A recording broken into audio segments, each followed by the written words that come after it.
দেখো, প্রভুর একজন সেবকের বৈশিষ্ট্য কি আমরা সে বিষয়ে আলোচনা করেছিলাম। যারা আমরা প্রভুকে ভালোবাসি, আমরা তার আজ্ঞাপিত পথে চলতে চাই, এই ধরনের ব্যক্তিদের বলা হয় যে প্রভুর সেবক। আর তাদের নির্দিষ্ট কিছু বৈশিষ্ট্য থাকে। গত সপ্তাহে আমরা দেখেছিলাম একজন ভালো শ্রোতা হতে হয়, to be a good listener. আর দেখেছিলাম একজন মানব প্রেমিক হওয়া দরকার। এছাড়াও দুঃখভোগ স্বীকার করার একটা মানসিকতা প্রভুর সেবকদের থাকতে হবে। আর অনেক বিষয় আছে, আজকে তার মধ্যে দুটো বিষয় দেখব। আমাদের প্রভুর কাজের জন্য, প্রভুর পথে চলতে গেলে আমাদের আমাদের নিজেদের দেহকে মুষ্ঠাঘাত করে আমাদের বশে রাখতে হবে। অর্থাৎ আমাদের দেহকে আমাদের দাস বা চাকর বানিয়ে রাখতে হবে। ইংরেজিতে একটা কথা আছে, buffering the body and making it a slave. দেহকে আঘাত করা এবং তাকে দাস বানানো। দেখো, প্রথম করিন্থীয় 9 অধ্যায় 23 থেকে 27 পদ পৌল লিখছেন, আমি সুসমাচারের জন্যই সবকিছু করি, যাতে আমি তার সহভাগী হতে পারি। I may be the partaker of the gospel. তার জন্য আমি সব কিছু করি। তারপর তিনি লিখছেন, তোমরা কি জানো না, যারা দৌড় প্রতিযোগিতায় দৌড়োয় তারা সবাই দৌড়োয়, কিন্তু একজনই পুরস্কার পায়। প্রথম করিন্থীয় 9 অধ্যায় 23 থেকে 27 পদ দেখছি আমি। তোমরা এমন ভাবে দৌড়ো যাতে তা লাভ করতে পারো। আর যে প্রতিযোগিতা করে সে সব বিষয়ে আত্মসংযম করে। কি করে? সেলফ রেস্ট্রেন্ড। দেখো, যে প্রতিযোগিতা করে, যে দৌড়ে, সে সব বিষয় আত্মসংযম করে। তারা সেটা করে যেন নশ্বর মুকুট পায়। এমন একটা অ্যাওয়ার্ডের জন্য তারা সেটা করে, সেটা হচ্ছে নশ্বর, সেটা টেকে না বেশি দিন। কিন্তু আমরা করি যেন অবিনশ্বর মুকুট পাই। তাই আমি এমন ভাবে দৌড়ই যেন লক্ষ্যহীন ভাবে নয়। আমি এমন ভাবে ঘুষি মারি যেন বাতাসে আঘাত করছি না, কিন্তু আমি আমার দেহকে আঘাত করি এবং তাকে দাস বানাই। আমি আমার ফিজিক, আমার বডিকে আঘাত করে আমার দাস বানাই, যেন উদ্দেশ্য একটাই, অন্যদের কাছে প্রচার করার পর আমি নিজেই অযোগ্য না হয়ে যাই। It's a very important task. দেখো, 23 পদে বলা হয়েছে, আমি সুসমাচারের জন্যই সবকিছু করি। এটা আমাদের দেখায় যে এই অংশটা একজন সুসমাচার প্রচারকের পথ। যে সুসমাচারের বিষয়ে বলবে, এটা হচ্ছে তার পথ। এটা প্রভুর একজন দাসের বিষয়ে লেখা আছে। যে কোনো কেউ প্রভু নিজেকে প্রভুর দাস বলে, এটা তার বিষয়ে লেখা আছে। 27 পদে বলা হয়েছে, আমি আমার দেহকে আঘাত করি এবং তাকে দাস বানাই। এটা ঈশ্বরের দাসের নিজের ওপরে আরোপিত একটা মৌলিক শর্ত। যে কেউ ঈশ্বরের দাস হতে চায়, সে নিজের উপরে এই শর্তটা চাপায়। পৌলের কথার অর্থ যদি আমরা বুঝতে পারি, তিনি লিখছেন, দেখো 24 থেকে 26 পদে আমাদের দেখায় কিভাবে পৌল তার দেহকে আঘাত করেছিল এবং তাকে দাস বানিয়েছিল।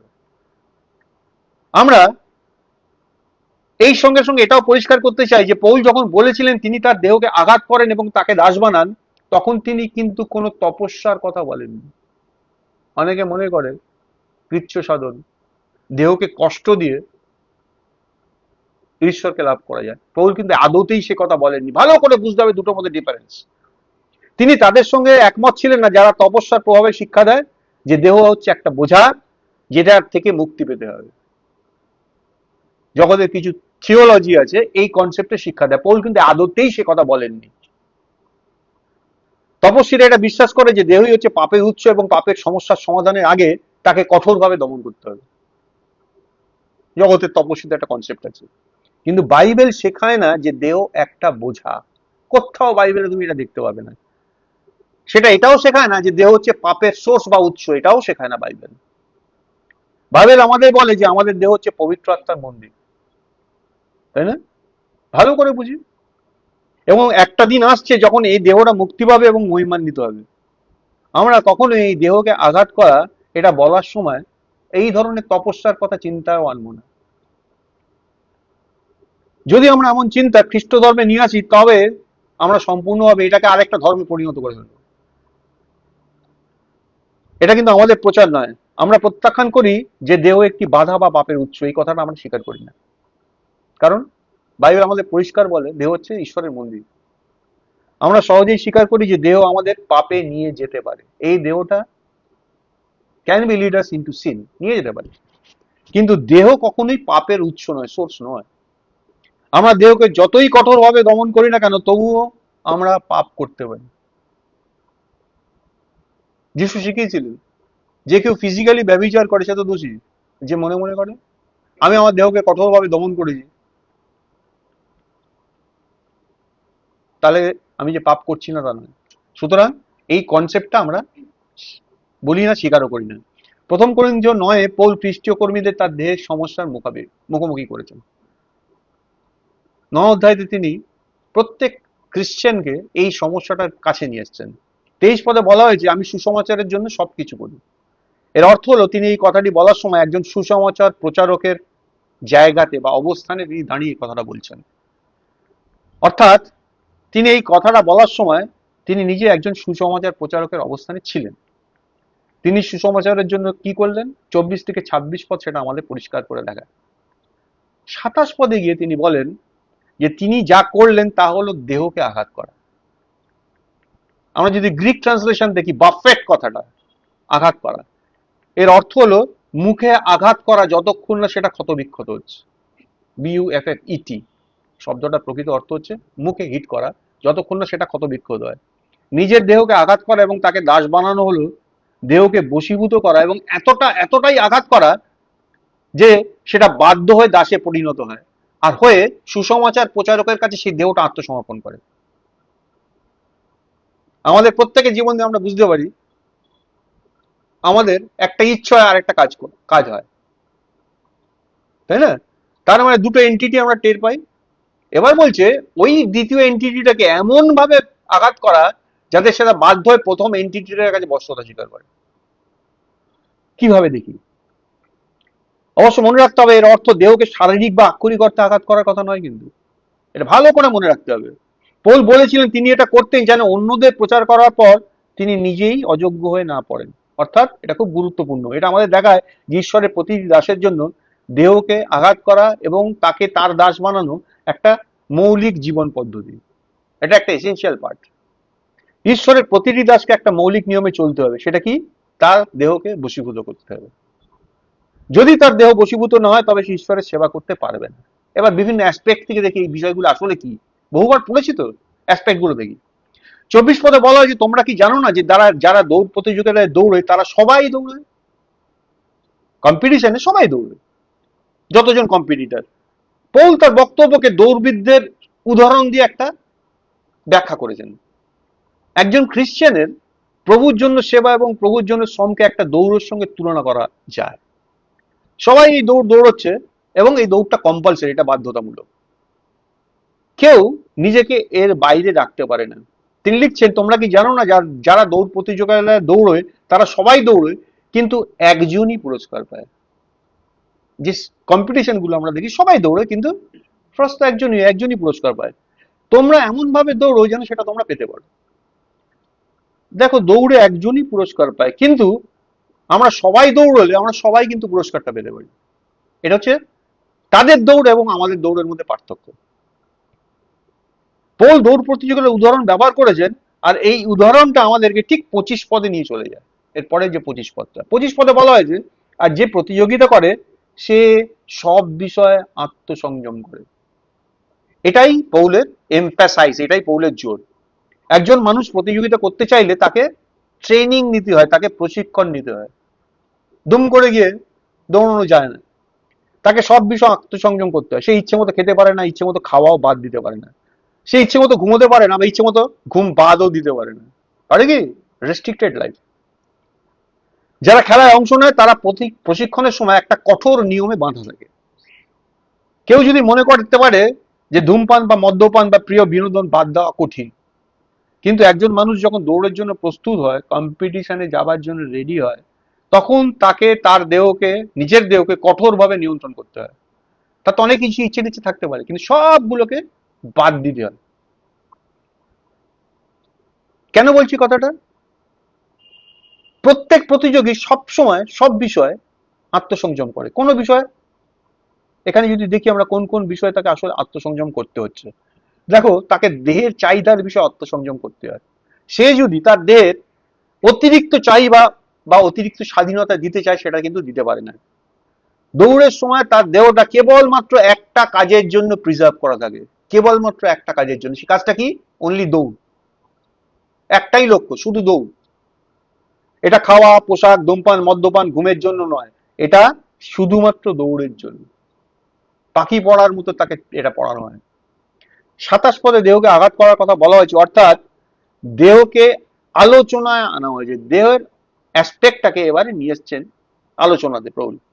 দেহকে নিয়ন্ত্রণে রাখতে হবে, তাকে বাধ্য হতে হবে। দেহের সমস্ত ক্ষমতা কেবল একটাই কাজের জন্য প্রিজার্ভ করতে হবে, সেটা কি? দৌড়। আর এমন দৌড় যে দৌড়টা ফার্স্ট প্রাইজ পাবে, এমনি এমনি দৌড় না, এমন দৌড় যেটা প্রথম পুরস্কার পাবে। 25 পদে আরো বলা হয়েছে, তারা তো নশ্বর মুকুট পাওয়ার জন্য দৌড়তো। পৌল যখন ঘটনাটা লিখছে তখন কিন্তু গ্রিকে অলিম্পিক হতো। ভালো করে বুঝ, ওই সমস্ত অলিম্পিক্সে যারা চ্যাম্পিয়ন হতো তাদের কি দেওয়া হতো জানো প্রাইজ হিসাবে? এখন তো আমরা gold medal, silver medal, bronze medal, তখন কিছু নেই জানো, একটা ফুলের ক্রাউন দেওয়া হতো অ্যাথলেটদেরকে, একটা ফুলের ক্রাউন দেওয়া হতো, ফুলের ফুলের। আর সেটাই সম্মানের উচ্চতম প্রতীক। আর সেই ফুলটা, ক্রাউনটা কতদিন থাকতো? ফুল তো কতদিন থাকবে? 4 দিন 5 দিন শুকিয়ে যাবে। পৌল কিন্তু লিখছিল তারা এত কিছু সাস্টেইন করে গেছে শুধুমাত্র ওইটা পাওয়ার জন্য, যেটা নশ্বর, 4-5 দিনের মতো নষ্ট হয়ে যাবে। কিন্তু আমরা অবিনশ্বর, আমরা কি পাওয়ার জন্য দৌড়চ্ছি? পৌল বলছেন যেটা কোনোদিন নষ্ট হবে না। তাহলে দৌড়বিদ্যা, এই নশ্বর মুকুটটা যেটা 4-5 দিন এক্সিস্ট করে, সেটা পাওয়ার জন্য তারা এতটা আত্মসংযম করত। তাহলে আমরা যারা অবিনশ্বর মুকুটের জন্য দৌড়চ্ছি, আমাদের কি আরো বেশি করে আত্মসংযম করা উচিত নয়? অ্যাসপেক্ট গুলো ভালো করে দেখবো। আমাদের 26 পদকে 27 পদের সঙ্গে বিবেচনা করতে হবে। 26-27 দুটোকে ইন্টার রিলেট করতে হবে। 26 পদ আমাদের বলে যে পৌল লক্ষ্যহীন ছিলেন না, তার টার্গেট সেট করা ছিল। তিনি অন্যরা যেভাবে নির্দেশ করতো সেইভাবে দৌড়তেন না, তার দৌড় একটা নির্দিষ্ট দিক ছিল, অর্থাৎ তার ঘুষি বাতাসে ছিল না। তারপর 27 পদে তিনি সঙ্গে সঙ্গে বলেন তিনি তার দেহকে আঘাত করছিলেন। 26-এর সঙ্গে 27টা রিলেট করো। তিনি তার নিজের দেহকে আঘাত করছিলেন। আমরা একটু আগেই বলেছি যে বাফেট মানে এমন আঘাত করা যা দেহে ক্ষত সৃষ্টি করে। এটা সাধারণ আঘাত নয়, বরং একটা কঠোরতম প্রহার। সাধারণ আঘাতে কিন্তু ক্ষত হয় না, হয় কি? ক্ষত সৃষ্টিকারী আঘাত করছিলেন। ভালো করে বুঝি, পৌল তার দেহকে কঠোরভাবে দমন করছিলেন যাতে তার দেহ তার নিয়ন্ত্রণে আসে। আমার দেহটা আমার দাস হবে, আমার চাকর হবে, আমি যা চাইবো আমার দেহ তাই করতে বাধ্য থাকবে। তিনি এটি করেছিলেন যেন তার দেহ তার দাস হয়। এর অর্থ তিনি তার দেহকে কখনোই শিথিল হতে দেননি, ঠিক আছে? কখনো তিনি অ্যালাউ করেননি। তিনি তাকে তার নিজের নিয়ন্ত্রণে রেখেছিলেন অলওয়েজ। এমন প্র্যাকটিস, এমন অনুশীলনের লক্ষ্য হলো দেহকে দাস বানানো, আর উপায় হলো দেহকে আঘাত করা। এখনো মনের মধ্যে কনফিউশন আছে কিভাবে হচ্ছে ব্যাপারটা। ঈশ্বরের কর্মীদের অবশ্যই তাদের দেহকে আঘাত করতে হবে এবং তাকে দাস বানাতে হবে।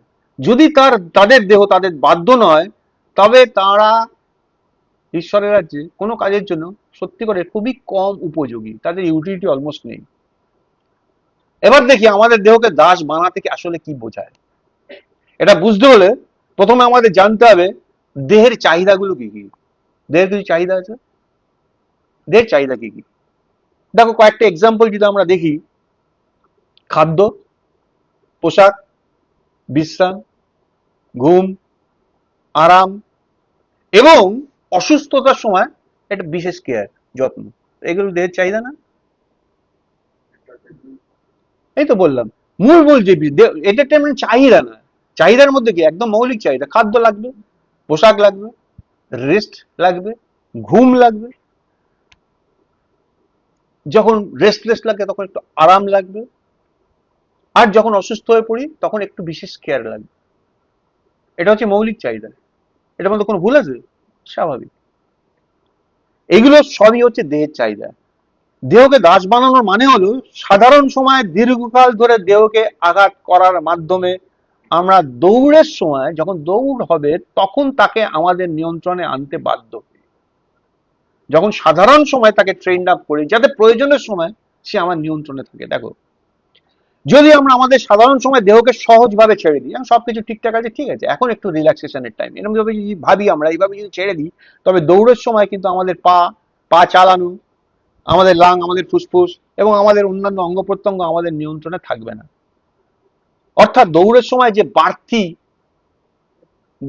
শক্তির প্রয়োজন হয় আমার দেহ সেটা পূরণ করতে পারবে না।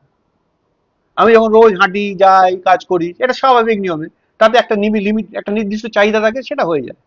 কিন্তু যখন দৌড় ওইটুকু চাহিদা থেকে কাজ হবে, বাড়তি শক্তি লাগবে তো, সেই বাড়তি শক্তি পাবে? পাবে না।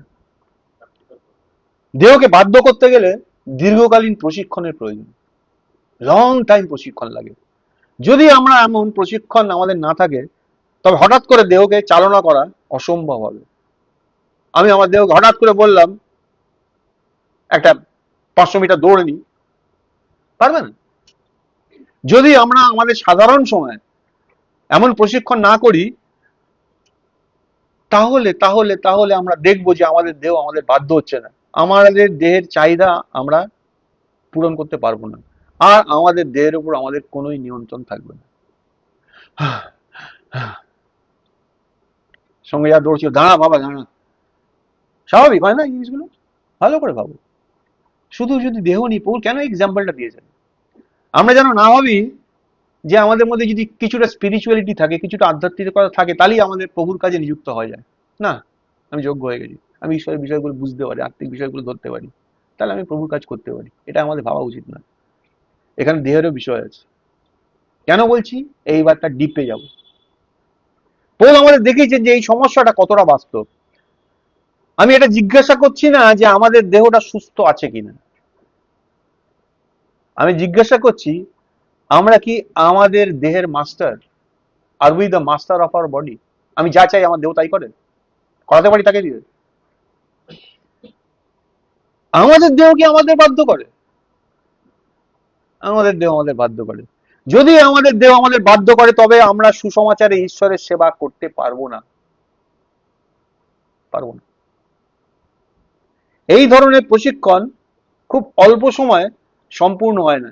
কিছু আধ্যাত্মিক সমস্যা এক মুহূর্তে সমাধান হয়ে যেতে পারে, কিছু স্পিরিচুয়াল প্রবলেম 1 সেকেন্ডের মধ্যে সমাধান হয়ে যায়, কিন্তু দেহকে আঘাত করা এমনকি 3, 5, 10 বছরেও শেষ হয়ে ওঠে না, ট্রেন্ড আপ হয় না। যারা ঢিলে ঢালা জীবনযাপন অভ্যেস গড়ে তুলেছে তাদের আরো বেশি করে কঠোর শৃঙ্খলা আরোপ করতে হবে। ঢিলে ঢালা জীবন। আজকে একটু ঘুমিয়ে পড়লাম, আজকে না গাটা ম্যাচ ম্যাচ করছে, আজকে আর শরীরটা দিচ্ছে না।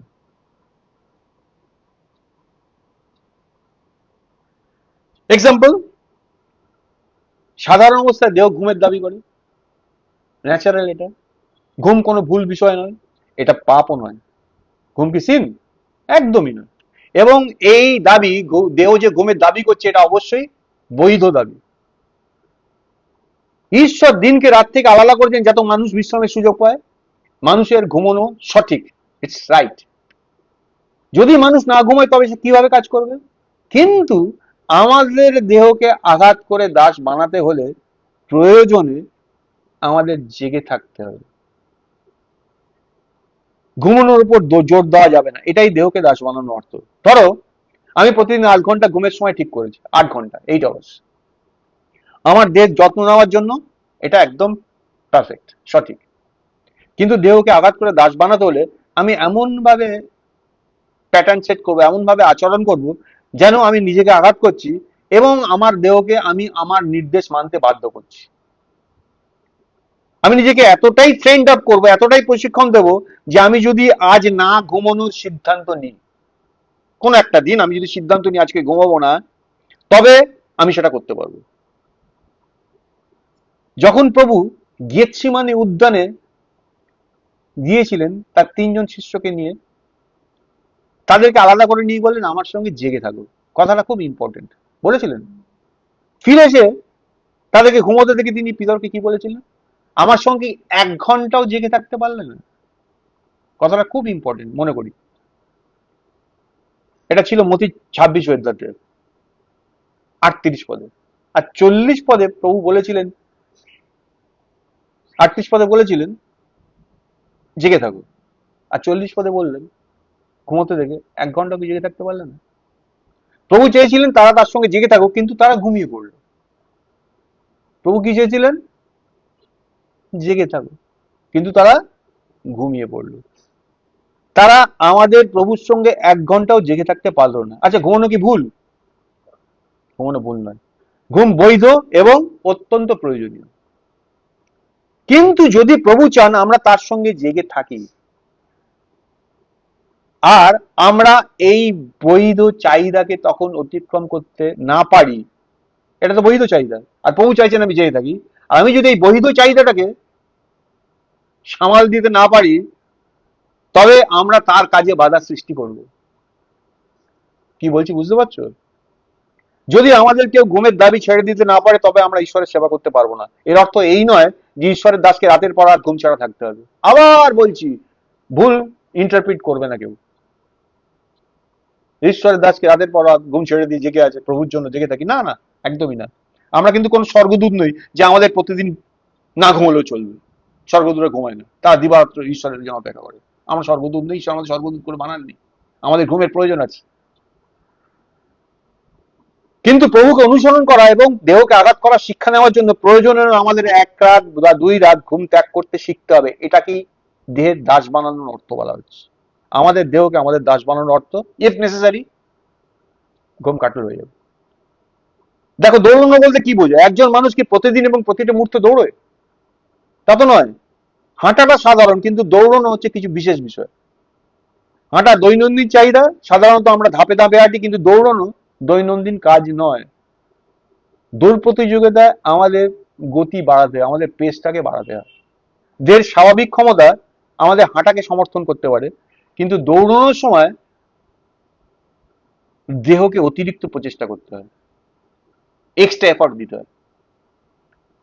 দেহের স্বাভাবিক ক্ষমতাকে প্রসারিত করতে হয় অতিরিক্ত চাহিদা পূরণের জন্য, তখন দেহকে বাধ্য করতে হয়। দৌড়ানো দেহের উপর একটা অতিরিক্ত চাহিদা চাপায়।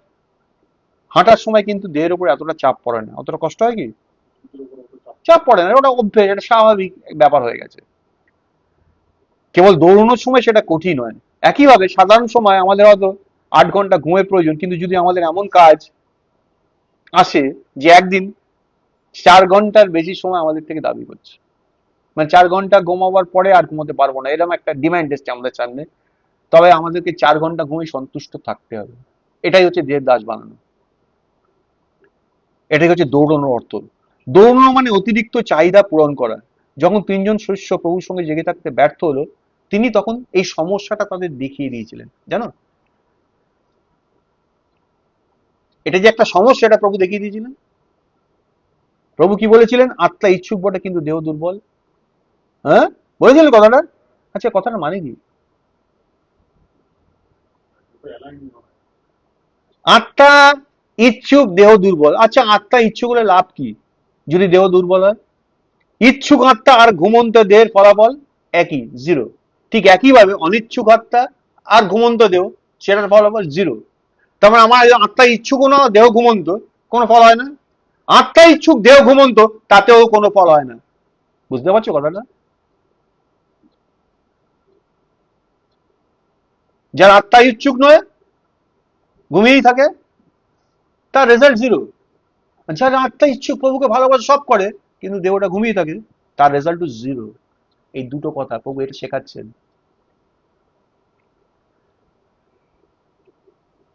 আত্মা ইচ্ছুক হওয়া যথেষ্ট নয়, দেহকে ইচ্ছুক হতে হবে। যদি দেহ ইচ্ছুক নয় এবং ঘুমের উপর জোর দেয়, তবে সেটা আর দাস নয়। আর যদি দেহ দাস না হয়, তবে আত্মা ইচ্ছুক বলার কোনো অর্থ নেই। জানেন তো, আমি প্রভুর জন্য সবকিছু করতে পারি, কিন্তু পেটের ওটা না একটা এত সমস্যার সৃষ্টি করে। সত্যি সত্যি প্রভুকে ভালোবাসি, প্রভুর জন্য প্রাণপণে সবকিছু করতে যায়, কিন্তু ওই একটা সমস্যা আছে। আত্মা ইচ্ছুক, দেহ দুর্বল, রেজাল্ট বিগ জিরো।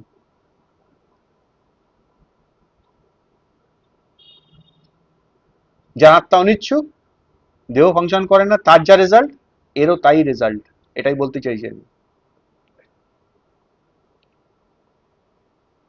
আমাদের দেহকে প্রশিক্ষণ দিতে হবে যাতে সে শুধু সাধারণ চাহিদা পূরণ করে না, বরং যখন অতিরিক্ত চাহিদা আছে অতিরিক্ত শক্তি যোগায়। যখন প্রভু এই পৃথিবীতে ছিলেন তখন নিকোডিমাস রাত্রিবেলা প্রভুর কাছে এসেছিলেন। যোহনের পত্র আমরা দেখেছিলাম, কখন এসেছিলেন? রাত্রিবেলা। আর প্রভু ক্লান্ত না হয়ে তাকে গ্রহণ করতে পেরেছিলেন। প্রভু সারাদিন পরিশ্রম করতেন। হ্যাঁ, তা ন্যাচারালি কি হয়, আমার বাড়িতে যদি কেউ আসে, আফটার ডিনার আমি প্রস্তুতি নিচ্ছি, এবার একটু প্রার্থনা করে শুয়ে পড়বো, এমন সময় দরজায় নক, গুরু, প্রভু স্যার একটা বিশেষ বিষয় জানার ছিল, কালকে এসো ভাই। এখন তো বিশ্রামের সময়, তাই না? হ্যাঁ, প্রভু যিশু কি করেছিলেন? তাকে অ্যাকসেপ্ট করেছিলেন। কোনো কোনো সময় আমরা দেখি তিনি পুরো রাত প্রার্থনা করে কাটিয়ে দিয়েছিলেন প্রভু যিশু। এসব কাজ তার ঘুমের ব্যাঘাত ঘটিয়েছিল 100%। তিনি তো মানুষ ছিলেন, 100% হিউম্যান বিং ছিলেন, তার ঘুমের তাহলে ব্যাঘাত ঘটিয়েছিল এই জিনিসগুলো।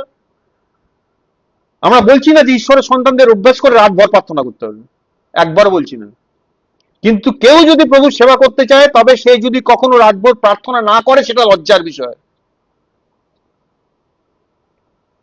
সেটা লজ্জার বিষয়। আমার মনে আছে যখন বেতেলে যেতাম, আমাদের নিয়মিত মাসে একবার করে whole night watch night prayer হতো। আমাদের পাস্টার বলতেন, দেবীর প্রসাদ রায়চৌধুরী,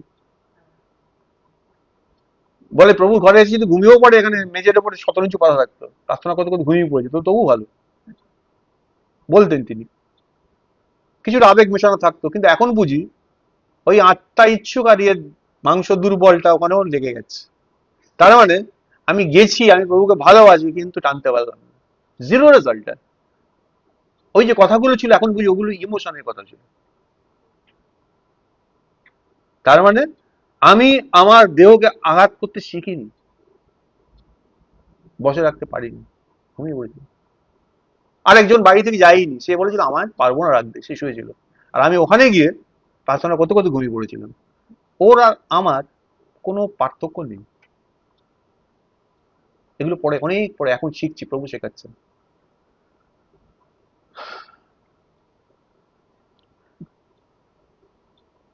প্রতিদিন রাতভর প্রার্থনা করা ভুল, কিন্তু যদি কেউ এটা করে, প্রত্যেক দিন সারা রাত প্রার্থনা করছে, তবে সে ভুল পথে যাচ্ছে। আবার বলছি, কিন্তু ঈশ্বরের সেবা করতে যারা করতে চায়, তারা 10 বছর বা 20 বছরের জীবনে একদিনও সারা রাত প্রার্থনা করেনি, এটা যদি ঘটে থাকে, তাহলে সেটা অস্বাভাবিক, অ্যাবসলিউটলি অ্যাবনর্মাল। দৌড় প্রতিযোগিতায় দৈনন্দিন কাজ নয়, দৌড় প্রতিযোগিতা রোজকার জিনিস, রোজ কম্পিটিশন, মনে রাখবে, দৈনন্দিন কাজ নয়। কিন্তু অনুশীলন এভরিডে টাস্ক, দুটো মত তফাৎ বুঝি। আমাদের এমন ভাবে অনুশীলন করতে হবে যাতে আমাদের দেহ আমাদের বিরুদ্ধে বিদ্রোহ না করে, আমাদের দেহ যেন কখনো না বলে আমাদের এগেইনস্টে আর টানতে পারছি না, এটা যেন না বলে, বরং সেটা যেন আমাদের অধীনস্থ হয়। যদি আমরা কখনো এভাবে অনুশীলন না করি এবং আমাদের দেহকে কখনো নিয়ন্ত্রণে না আনি, তবে কাজ শুরু করার সময় ঘুমই আমাদের প্রথম অগ্রাধিকার হয়ে উঠবে। এই প্রার্থনা ঘরেই দেখবে 10 to 20% লোক বসে বসে ঘুমিয়ে পড়বে আস্তে আস্তে, শুনতে শুনতে। কেন বলো তো? আজকে গির্জা আসতে বলে সকাল সকাল উঠতে হয়েছে, পুরো সব করেছে, স্ট্রেন হয়েছে, তারপর এসে যখন ঠান্ডা হাওয়া দিচ্ছে, ভালো লাগছে, শরীরটা আস্তে আস্তে। ভেরি সিম্পল এক্সাম্পল, আমি আমার নিজের জীবন দিয়ে এগুলো দেখেছি, হাড়ে হাড়ে দেখেছি, তাই না জয়েল? ঠিক বললাম? একটা ঘুম ঘুম ভাব আছে না?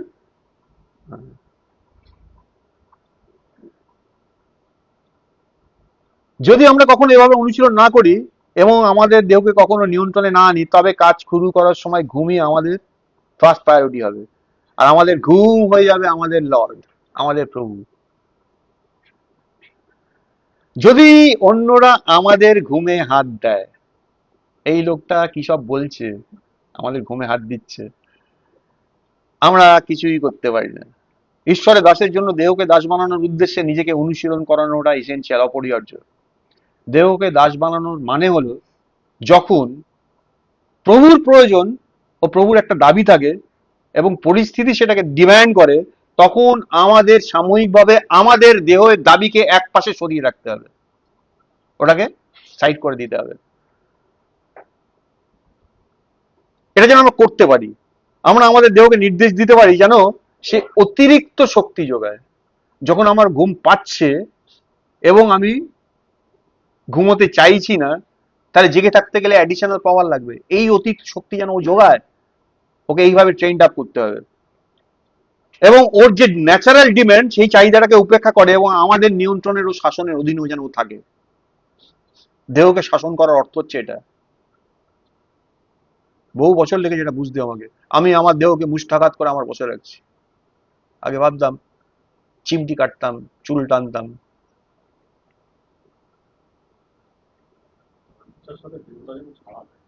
ছাড়া কোনোদিন দেবে না, বাইবেল শেখাচ্ছে কোনোদিন দেবে না। ওকে ওকে টর্চার করে করাতে হবে, কোনোদিন দেবে না। মুষ্ঠাঘাত করার মানে কি? একটু আগে যে গ্রিক শব্দটা ব্যবহার করলাম তার মানে হচ্ছে ক্ষত সৃষ্টি হয়ে যাবে, এতটা টর্মেন্ট করতে হবে ওকে। আবার বলছি লিটারালি টর্মেন্ট মানে জগৎ যেভাবে বলে পেরেক পুঁতে দিলাম হাতে, একটা গরম জলে হাত ঢুকিয়ে দিলাম, এইসব নয়।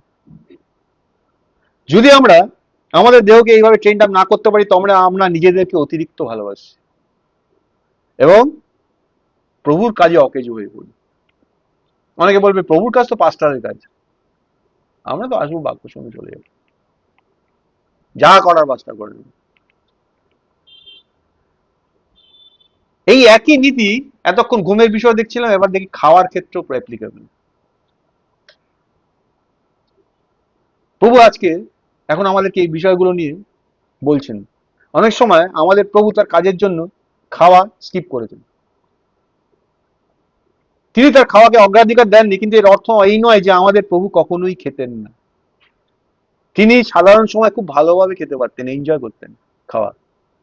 প্রভুর ঘটনাগুলো ভালো করে যদি পড়ো দেখতে হবে তিনি খাওয়াকে এনজয় করতেন, কিন্তু যখন প্রয়োজন সামনে আসতো তিনি খাওয়া দাওয়া ত্যাগ করতে পারতেন।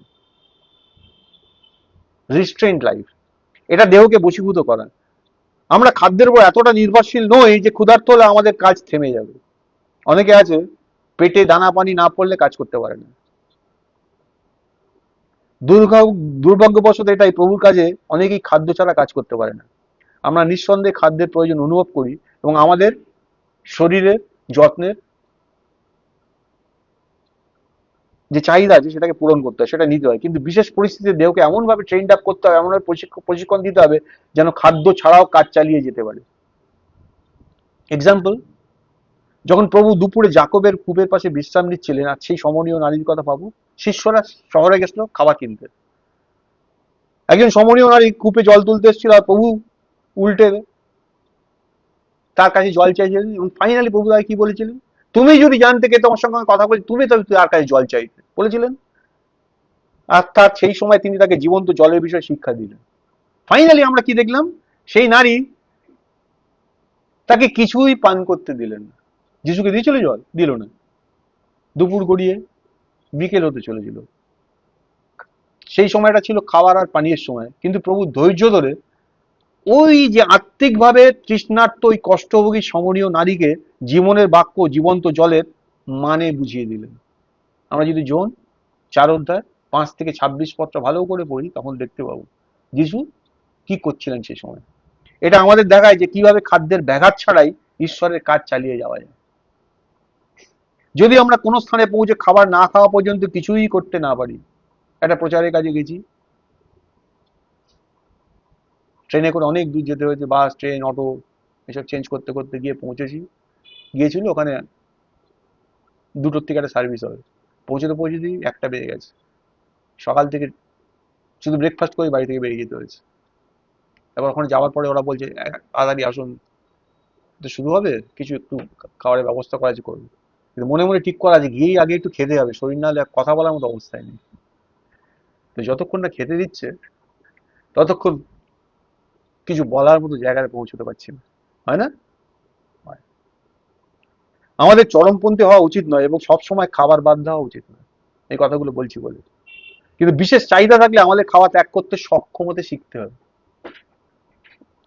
We have to be able to skip the food. যখন আমাদের খাবার ছাড়া থাকতে হবে, আমাদের দেহ আমাদের বাধ্য হবে, অর্থাৎ আমাদের দেহ আমাদেরকে মানতে বাধ্য হবে। আমাদের দেহের খাদ্যের জন্য এই যে ডিমান্ডটা, একটা জোরালো দাবি ওঠে, আর পাচ্ছি না। এই জোরালো দাবিকে বা এই দাবির কাছে হেরে যাওয়া উচিত না। এটাই দেহকে দাস বানানোর অর্থ। মার্ক 3 অধ্যায় দেখা যায় লোকজন প্রভুকে ঘিরে রাখছিল, এমন ঘরের মধ্যে ভিড় হয়েছিল প্রভু যেখানে বসে প্রচার করছিলেন, আর তার মারা ভাইরা এসে ভাবছিল কি পাগল হয়েছে আমার ছেলেটা, খাওয়ানি দাওয়ানি, তাই না? কষ্ট হচ্ছিল তাদের, বাড়ির ছেলে। এমন ভাবে তিনি কাজ করছিলেন, তার খাওয়ার সময় ছিল না। আর তারা মনে মনে বলছিল, তার আত্মীয়রা, যে আমার ছেলেটা এরকম অবস্থা, নিজের ওপর কন্ট্রোল হারিয়ে ফেলছে, নিয়ন্ত্রণ হারিয়ে ফেলছে। মার্ক মার্ক 3 অধ্যায় 20-21 পদে। কিন্তু তখনও আমরা যদি দেখি যে প্রভু তার কাজ চালিয়ে গেলেন, তিনি তার নিজের এই নিয়ন্ত্রণ তো হারাননি, বরং জনতার যে জরুরি প্রয়োজন ছিল সেটা তিনি ফুলফিল করছিলেন। তিনি তার খাদ্য পানীয় ত্যাগ করতে সক্ষম ছিলেন তার কাজের জন্য। যদি আমরা কখনো আমাদের প্রয়োজন ত্যাগ করতে না পারি, যখন সেই কাজ সেটা দাবি করে, তবে আমাদের কাজের কার্যকারিতাটা আলটিমেটলি খুবই কম হবে, মেবি জিরো হবে।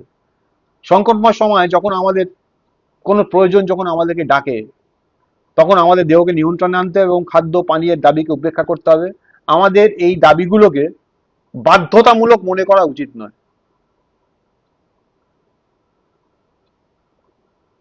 বাধ্যতামূলক মনে করা উচিত নয়। বাইবেল স্পষ্টভাবে বলে যে খ্রিস্টানদের বিশেষ পরিস্থিতিতে উপবাস করা উচিত। ক্লিয়ারলি বাইবেল এটা মেনশন করে। উপবাসের অর্থ হলো দেহের বৈধ দাবিটাকে সাময়িকভাবে একপাশে সরিয়ে রাখা। এটা হচ্ছে উপবাসের অর্থ। দেহের যে বৈধ দাবি, খাওয়াটা দাবি, শরীর টিকিয়ে রাখতে গেলে খেতে হয়, এটাকে সাময়িকভাবে একপাশে সরিয়ে রাখা। কখনো কখনো বিশেষ প্রয়োজনে গুরুতর প্রার্থনার ডিমান্ড করে। এমন সিচুয়েশন আছে যে সিরিয়াসলি প্রার্থনা করতে হয়, ইন্টারসিড করতে হয়, মেবি 3 ঘন্টা 4 ঘন্টা ধরে ইন্টারসিডের প্রয়োজন হয়। তখন আমাদের প্রভুর সামনে উপবাস করতে হবে। আমরা সপ্তাহে 3 বা 5 বার উপবাস করতেই হবে, আমরা কিন্তু এর পক্ষে নই। মাসে অন্তত একবার উপবাস, তার পক্ষেও নই। কিন্তু কেউ যদি 8-10 বছর ধরে খ্রিস্টান হয়ে আছে এবং আজ অব্দি একদিন উপবাস করেনি, তবে এটা কিন্তু ঠিক নয়। প্রভু পাহাড়ে তার শিক্ষায় উপবাসের কথা বলেছেন, পরদত্ত উপদেশে। যদি আমরা কখনো উপবাস না করি, তবে আমাদের অভিজ্ঞতায় কোনো কিছুর অভাব রয়েছে। উপবাসের উদ্দেশ্য হলো আমাদের দেহকে আমাদের দাস বানানো। আগে বুঝতাম না উপবাসের অর্থ কি। উপবাসের অর্থ হচ্ছে আমাদের দেহকে আমাদের দাস বানানো। আমরা উপবাস করলে ঈশ্বর খুশি হন? কখনো নয়। কিন্তু আমরা উপবাস না করলে কি ঈশ্বর দুঃখ পান? কখনো নয়। আমাদের উপবাসের উদ্দেশ্য হচ্ছে আমাদের দেহকে তার বৈধ দাবি থেকে আটকানো। এটাই যিশুর শিক্ষা। দেহ আরেকটা দাবি হচ্ছে আরাম, কমফোর্ট। এই যে ওপরে প্রার্থনা হবে, গরম পড়েছে না, একটু কমফোর্ট জোনে ঢুকছি আমরা, আরাম। কোন ঈশ্বরের কর্মচারীকে তার জীবনে কিছুটা আরাম উপভোগ করার জন্য আমরা কি দোষারোপ করি? দোষারোপ করতে সাহসও করি না। না সত্যি তো, মানুষগুলো আসে দূর থেকে, গরমে কষ্ট পায়, প্রচন্ড গরম। কিছু কিছু বিশেষ দিন আমরা করতেই পারবো না, যেমন প্রভুর ভোজের দিন, যতই গরম পড়ুক আমাদের উপরে কষ্ট করে বসতে হবে, কারণ আমাদের অ্যারেঞ্জ করা যায় না। কিন্তু মানুষগুলো দূর দূর থেকে আসবে, হাঁপাতে থাকে গরমে, আর উপরে টেম্পারেচার বাড়ে তো হু হু করে। তাই কেউ আরামটা চাইছে, আমরা কি তাকে দোষ দিই বা দোষ দিতে পারি, সাহস করি? কিন্তু যখন তার কাজ তার ত্যাগ দাবি করে, তখন তার দেহ যেন তার কাজের ডাককে উপেক্ষা না করে তার অভ্যস্ত আরামকে সরিয়ে দিতে পারে।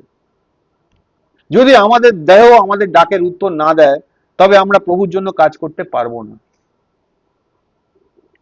কিছু ভাই বোন প্রায়ই দেখবে স্থান পরিবর্তন করে। মাঝে মাঝে আগে আমার হাসি পেত, এখন দুঃখ হয়, তারপর কিছুই হয় না। মাঝে মাঝে স্থান পরিবর্তন করতে দেখতাম।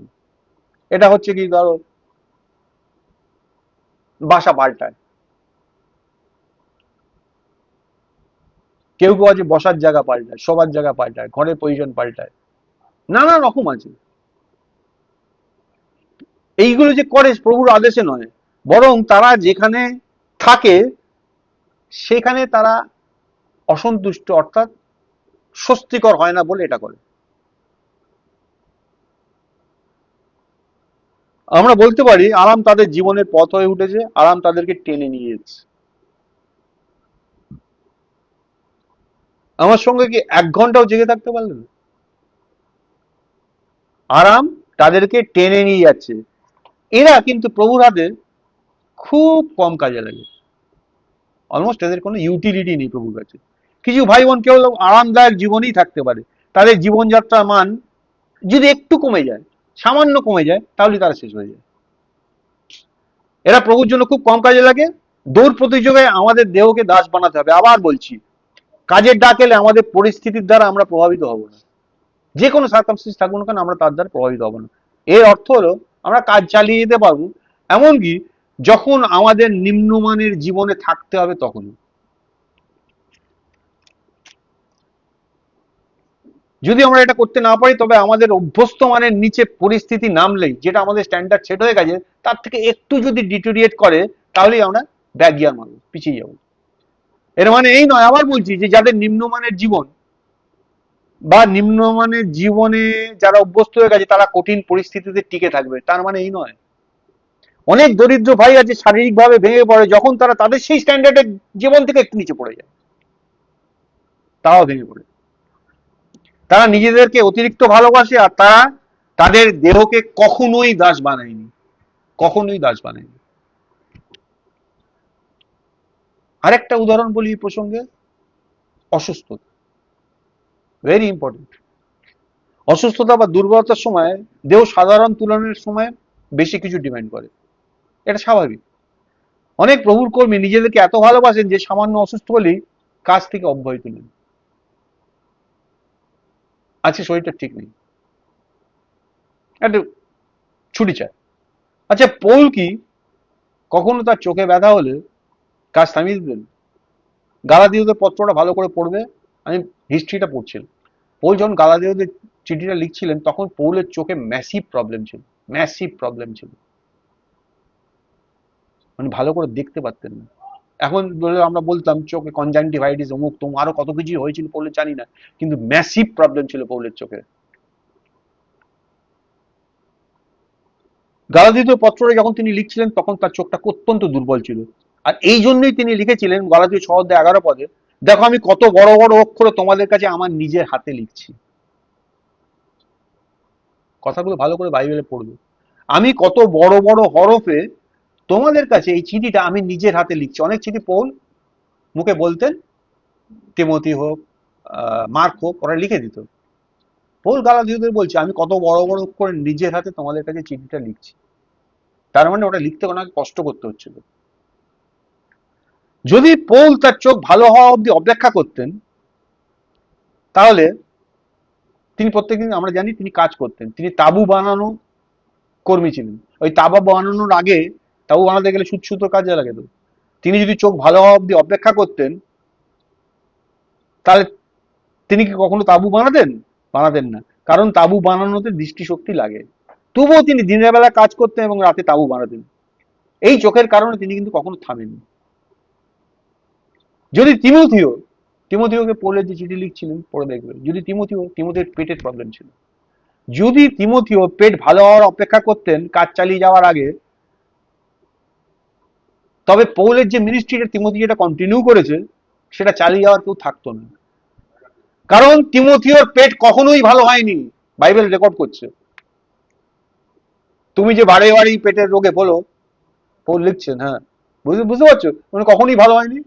তার মানে তিমোথি যদি অপেক্ষা করতো এই মিনিস্ট্রিটা কন্টিনিউ করবো, আগে পেটটা ভালো হোক, তাহলে এই মিনিস্ট্রি চলতো? চলতো না। একদিকে আমাদের দেহের যুক্তিসঙ্গত যত্ন নেওয়া প্রয়োজন, কিন্তু অন্যদিকে যখন আমাদের কাজ সামান্য ত্যাগ দাবি করে, তখন যদি আমরা নিজেদেরকে রেহাই দিই, সেটা কখনোই উচিত না। যখন কাজ আমাদের ডাক দেয় তখন আমাদের অসুস্থতার দাবি এক পাশে রেখে কাজের দাবি যত্ন নিতে হবে। কি কঠিন কথা! এতক্ষণ ঘুম খাওয়া নিয়ে চলছিল ভালোই, এবার অসুস্থ লোককেও ধরেছে। দেখো, সত্যি অসুস্থতা বিশ্রাম দাবি করে, কিন্তু যখন কাজ এই ত্যাগটাকে দাবি করে, বিশ্রামের দাবি ত্যাগটাকে দাবি করে, তখন অসুস্থ দেহকে তার ডাক মানতে হবে। কি বলছি? আমাদের দেহকে আঘাত করতে হবে এবং তাকে দাস বানাতে হবে, ইভেন যখন তুমি অসুস্থ, যদি ডিমান্ড হবে। এটা কাজের একটা মৌলিক শর্ত। যদি আমরা আমাদের দেহকে পরিচালনা করতে না পারি, তবে আমরা কি হবে? প্রভুর কাজে নিযুক্ত হব।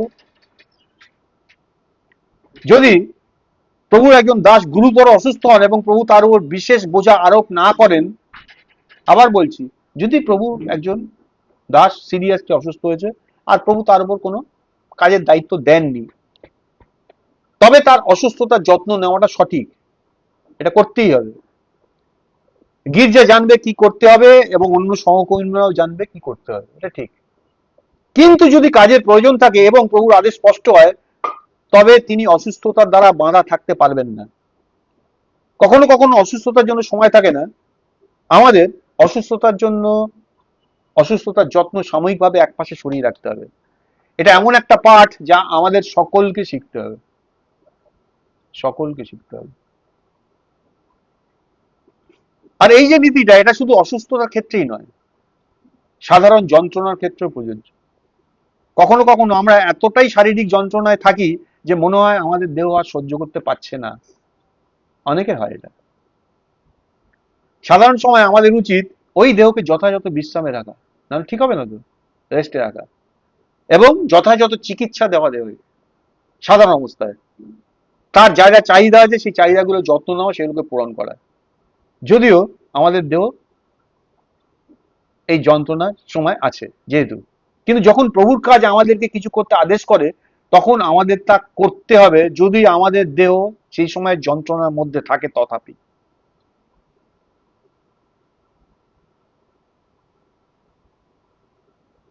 আমাদের দেহকে সর্বদা আমাদের বাধ্য রাখতে হবে। কখনো কখনো আমাদের চোখ তুলে প্রভুর দিকে তাকাতে হয়। প্রভু, আমার এই দেহকে তুমি আমার একবার শক্তি দাও, এই শেষবারের মতো এই দেহটাকে যেন আমি বশ মানাতে পারি। মানে ক্রিটিক্যাল কন্ডিশন, আমি নড়তে পারছি না, কিন্তু একটা ডিমান্ড এসে, প্রভু একটা চাহিদা এসে গেছে, কোনো একটা ব্যক্তির জন্য আমার একটা কিছু করতে হবে, আমাকে মুভ করতে হবে অর্থাৎ। আর আমি সেই সময় খুব অসুস্থ, প্রভুর দিকে চোখ তুলে তাকিয়ে বলে, প্রভু এই একবার শেষবারের মতো আমাকে একটা শক্তি দাও, যেন ওই দেহটাকে আমি বাধ্য করতে পারি। আমাকে একবার অনুমতি দাও, এই মুহূর্তে ওই দেহের চাহিদা আমি পূরণ করতে পারবো না, আমাকে বেরোতেই হবে।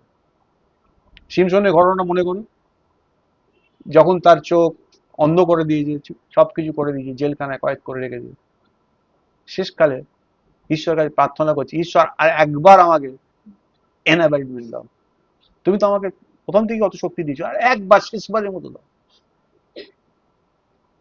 মনে পড়ে কথাগুলো? যখন ডিমান্ড আসবে তখন যেন ওই জিনিসকে উপেক্ষা করতে পারি। কিছু মানুষ তাদের দেহকে দীর্ঘদিন ধরে নিয়ন্ত্রণাধীন, মানে নিয়ন্ত্রণহীন অবস্থায় রেখেছে, কখনোই রিস্ট্রেন কন্ট্রোল করেন। দেহ ঘুমোতে চাইলে ঘুমিয়ে পড়ে, দেহ খেতে চাইলে খেয়ে ফেলে। মানে মানুষটা দেহটার দাস। এদের সঠিক পাঠ শিখতে আরো বেশি সময় ব্যয় করতে হবে। যদি আমরা আশা করি তারা অল্প সময়ের মধ্যে কাজে উপযোগী হতে পারবে, ঠিক নয়। তাদের লং প্রসেসের মধ্যে যেতে হবে। তারা যদি পারে, চেষ্টা করে, তাহলে কিন্তু খুব শর্ট টাইমে তারা শিখে যেতে পারবে। কিন্তু তারা যদি তাদের সমস্যাগুলোকে সামলাতে না পারে এবং সেটাকে ওভাররুল করতে না পারে, অতিক্রম করতে না পারে, তবে তারা ঈশ্বরের কাজে অংশ নিতে পারবে না। এই ধরনের লোক ঈশ্বরের কাজে অংশ নিতে পারবে না। যারা কখনো তাদের দেহকে আঘাত করেনি বা তাকে দাস বানায়নি, তারা দৌড়ে নামার সঙ্গে সঙ্গেই পিছিয়ে যাবে, ইমিডিয়েটলি। তাদের দেখতে পাবো তারা পিছিয়ে পড়বে। আমাদের মনে রাখতে হবে যে সুসমাজের কাজ একটা দৌড়ের মতো। যদি আমরা কখনো নিজেদেরকে অনুশীলন না করি, কোনোদিনই করিনি, এইভাবেই চলছিল, এবং আমাদের দেহকে কখনোই নিয়ন্ত্রণ না করি, কখনোই করিনি, তবে ঈশ্বর আমাদের উপর যখন অতিরিক্ত ডিমান্ড করবেন, আমরা ফেল করব।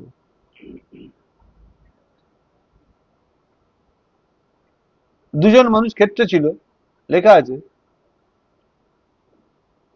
আর সেই সময় জামাটা নেওয়ার জন্য ফিরে যাবো না। কিছু ডিমান্ড আসবে, একটা সময় ডিমান্ড আসবে, তুমি সেই ডিমান্ড পূরণ করতে পারবে না।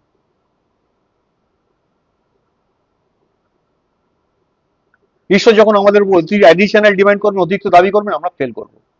দৌড় দেহের উপর একটা অস্বাভাবিক দাবি। স্বাভাবিক মানুষকে স্বাভাবিক সময় কেউ দৌড় দৌড় করায় না, তাই না? এটা একটা অস্বাভাবিক দাবি। আমরা কখনোই আমাদের দেহের ব্যাপারে ঢিলাঢালা হতে পারি না।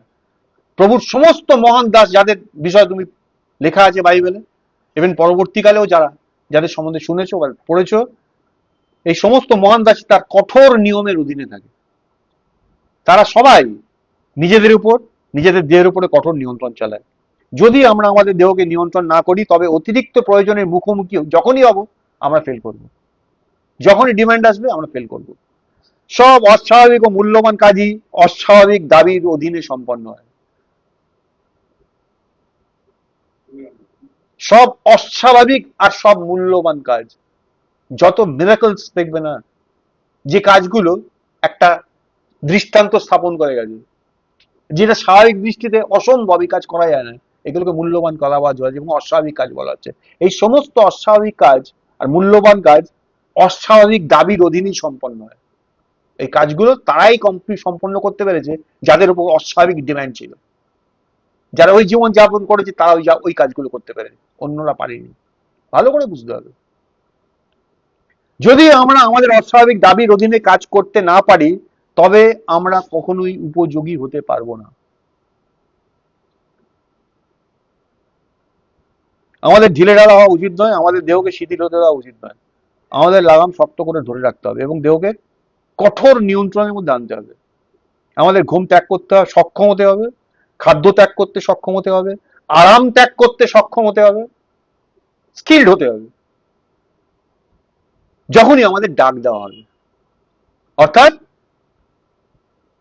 আমি উপচয় ভোগ করতে পারি, অনাটনও এনজয় করতে পারি, সক্ষম হতে হবে।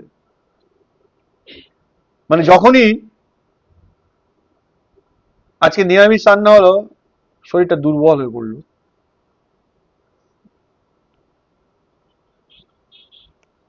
আজকে কি হয়েছে, আমার ছেলে মাকে জিজ্ঞেস করে, ওর মাকে, আজ রাত্রিরে কি, আবার সেই মাসি রান্না করে, আবার সেই ঝোল। শরীরটা যেন দুর্বল হয়ে পড়ে। আর আজকে কি হয়েছে, আজকে বিরিয়ানি হয়েছে, শরীরটা উঠে বসলো। কেন হয় এই জিনিসগুলো? আনস্কিল, সারা জীবন নিয়ন্ত্রণাধীন জীবন যাপন করে, দেহ যা চাইছে তাকে তাই দিয়ে যাচ্ছিস, ক্রমাগত সাপ্লাই দিয়ে যাচ্ছে।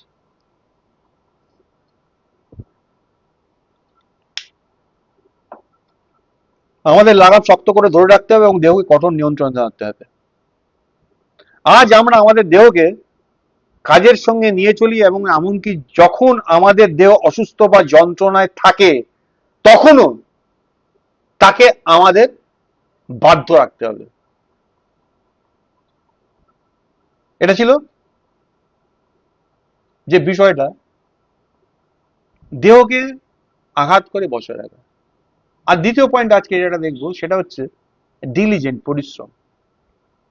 অনেকগুলো বিষয় প্রভু শেখাচ্ছেন, আগামী দিনগুলোতেও বলবেন। যদি প্রভুর ইচ্ছা থাকে, বেঁচে থাকি, প্রভু বলবেন এই বিষয়গুলো। দেখো, একজন খ্রিস্টান কর্মী দৈনন্দিন জীবন প্রায় নির্ধারণ করেন তিনি প্রভুর কাজের জন্য যোগ্য কিনা, ওর্দি কিনা। কিছু ইয়াং আছে, তারা তাদের এমন কোয়ালিটি আছে যেটা প্রকাশ পায়, যেটা তোমাকে আত্মবিশ্বাসী করে তুলবে। এর মধ্যে ভালো পার্টস আছে, দারুণ স্কিল। তাদের দেখলেই মনে হতে পারে এরা খ্রিস্টের সেবার জন্য উপযোগী দাসে পরিণত হবে। শুরু থেকেই তারা অন্যদের কাছে এমন ধারণা দেয় যে তারা ভালো বীজ এবং তারা ভালো ফুল ফুটিয়ে ফল আনবে, শুরু থেকেই মনে হয়। আবার কিছু লোক নিজেদের প্রতি খুব আত্মবিশ্বাসী এবং নিজেদেরকে খুব উচ্চভাবে বিবেচনা করে, কিছু লোক আছে, কিন্তু অল্প সময়ের মধ্যেই তারা তাদের পথ থেকে বিচ্যুত হয়। তারা শুধু অকেজই নয়, তারা প্রভুর নামে অসম্মানও ডেকে আনে। তারা এমন একটা পথ বেছে নিয়েছে যেটা খুব প্রশস্ত এবং খুব বিস্তৃত। স্বর্গরাজ্যে যাওয়ার পথ দ্বার সংকীর্ণ, পথ দুর্গম। আর উল্টোটায় যাওয়ার পথ প্রশস্ত, বিস্তৃত। আবার অন্যরা শুরুতে, কিছু মানুষ আছে শুরুতে খুব একটা চোখে পড়ে না, এসছে ঠিক আছে, 5 জনের মতোই মিশে আছে, চোখে পড়ে না, কিন্তু তারা পরবর্তী বছরগুলোতে প্রভুর সামনে তাদের মূল্য প্রমাণ করে। তুমি হয়তো জিজ্ঞাসা করবে আমরা কিভাবে এই বিস্তৃত পদগুলোর পার্থক্য বা পার্থক্যগুলোর ব্যাখ্যা আমরা কিভাবে দিতে পারি। দেখো, আমি স্পষ্টভাবে বলি যে প্রত্যেক ব্যক্তির তার গঠন ও তার চরিত্রের কিছু মৌলিক পার্থক্যের একটা বৈশিষ্ট্য থাকে, বেসিক ক্যারেক্টারিস্টিক, শুরু থেকে এটা থাকবে, যেটা তার উপযোগিতা নির্ধারণ করে। এবং এগুলো ছাড়া কেউই প্রভুর সেবায় উপযোগী হতে পারে না। একজন ইয়াং অনেক ক্ষেত্রে বড় বড় প্রতিশ্রুতি রাখতে পারে, মানে অর্থাৎ তার মনে হয় যে সম্ভাবনা আছে, কিন্তু যদি মৌলিক এই বৈশিষ্ট্যগুলো যদি অ্যাবসেন্ট থাকে, অনুপস্থিত থাকে, তাহলে সে প্রভুর জন্য কাজ করতে পারবে না। এটা মৌলিক বৈশিষ্ট্য। যদিও তার প্রভুর সেবা করার যে আকাঙ্ক্ষা তার ভেতরে আছে সেটা সত্যি করে, এবং যদিও সে এর জন্য প্রস্তুতিও নিয়েছে, কিন্তু এরপরেও সে কখনোই প্রভুর জন্য যথাযথ কাজ করতে পারবে না। আমরা কখনো এমন কাউকে দেখিনি যে নিজের দেহকে নিয়ন্ত্রণ করতে পারে না, অথচ প্রভুর একজন ভালো কর্মী হতে পারে। একজনকেও দেখাতে পারবে না, নেই। আমি জানি না এরা যদি অন্য অন্য অন্য কোনো প্রফেশনে কিভাবে নিজেদেরকে বিল্ড আপ করে। আমি এটাও দেখিনি যে একজন ব্যক্তি যে নিজের দেহকে নিয়ন্ত্রণে শাসন করতে পারে না সে প্রভুর উপযোগী দাস হয়েছে। আমি এটাও দেখিনি যে একজন মানুষ যার কষ্ট সহ্য করার মন নেই, দুঃখ ভোগের মানসিকতা নেই, সে প্রভু সেবা করতে পারে। আমি এটাও কখনো দেখিনি যে একজন ব্যক্তি যে অন্যদের কথা শোনে না, who is not a good listener, সে প্রভুর সেবায় খুব ভালো, এমন একজনকেও দেখিনি। প্রভুর সব দাসদের মধ্যে কিছু মৌলিক চারিত্রিক বৈশিষ্ট্য থাকতে হবে, প্রত্যেকটা দাসের মধ্যে। অন্যভাবে বলা যায় তাদের অবশ্যই এই যোগ্যতাগুলো থাকতে হবে, তারা প্রভুর কাছ থেকে তাদেরকে দয়া পেতে হবে এবং এই গুণগুলো অর্জন করার জন্য, যাতে তারা যথাযথভাবে প্রভুর সেবা করতে পারে, প্রভুকে সার্ভ করতে পারে।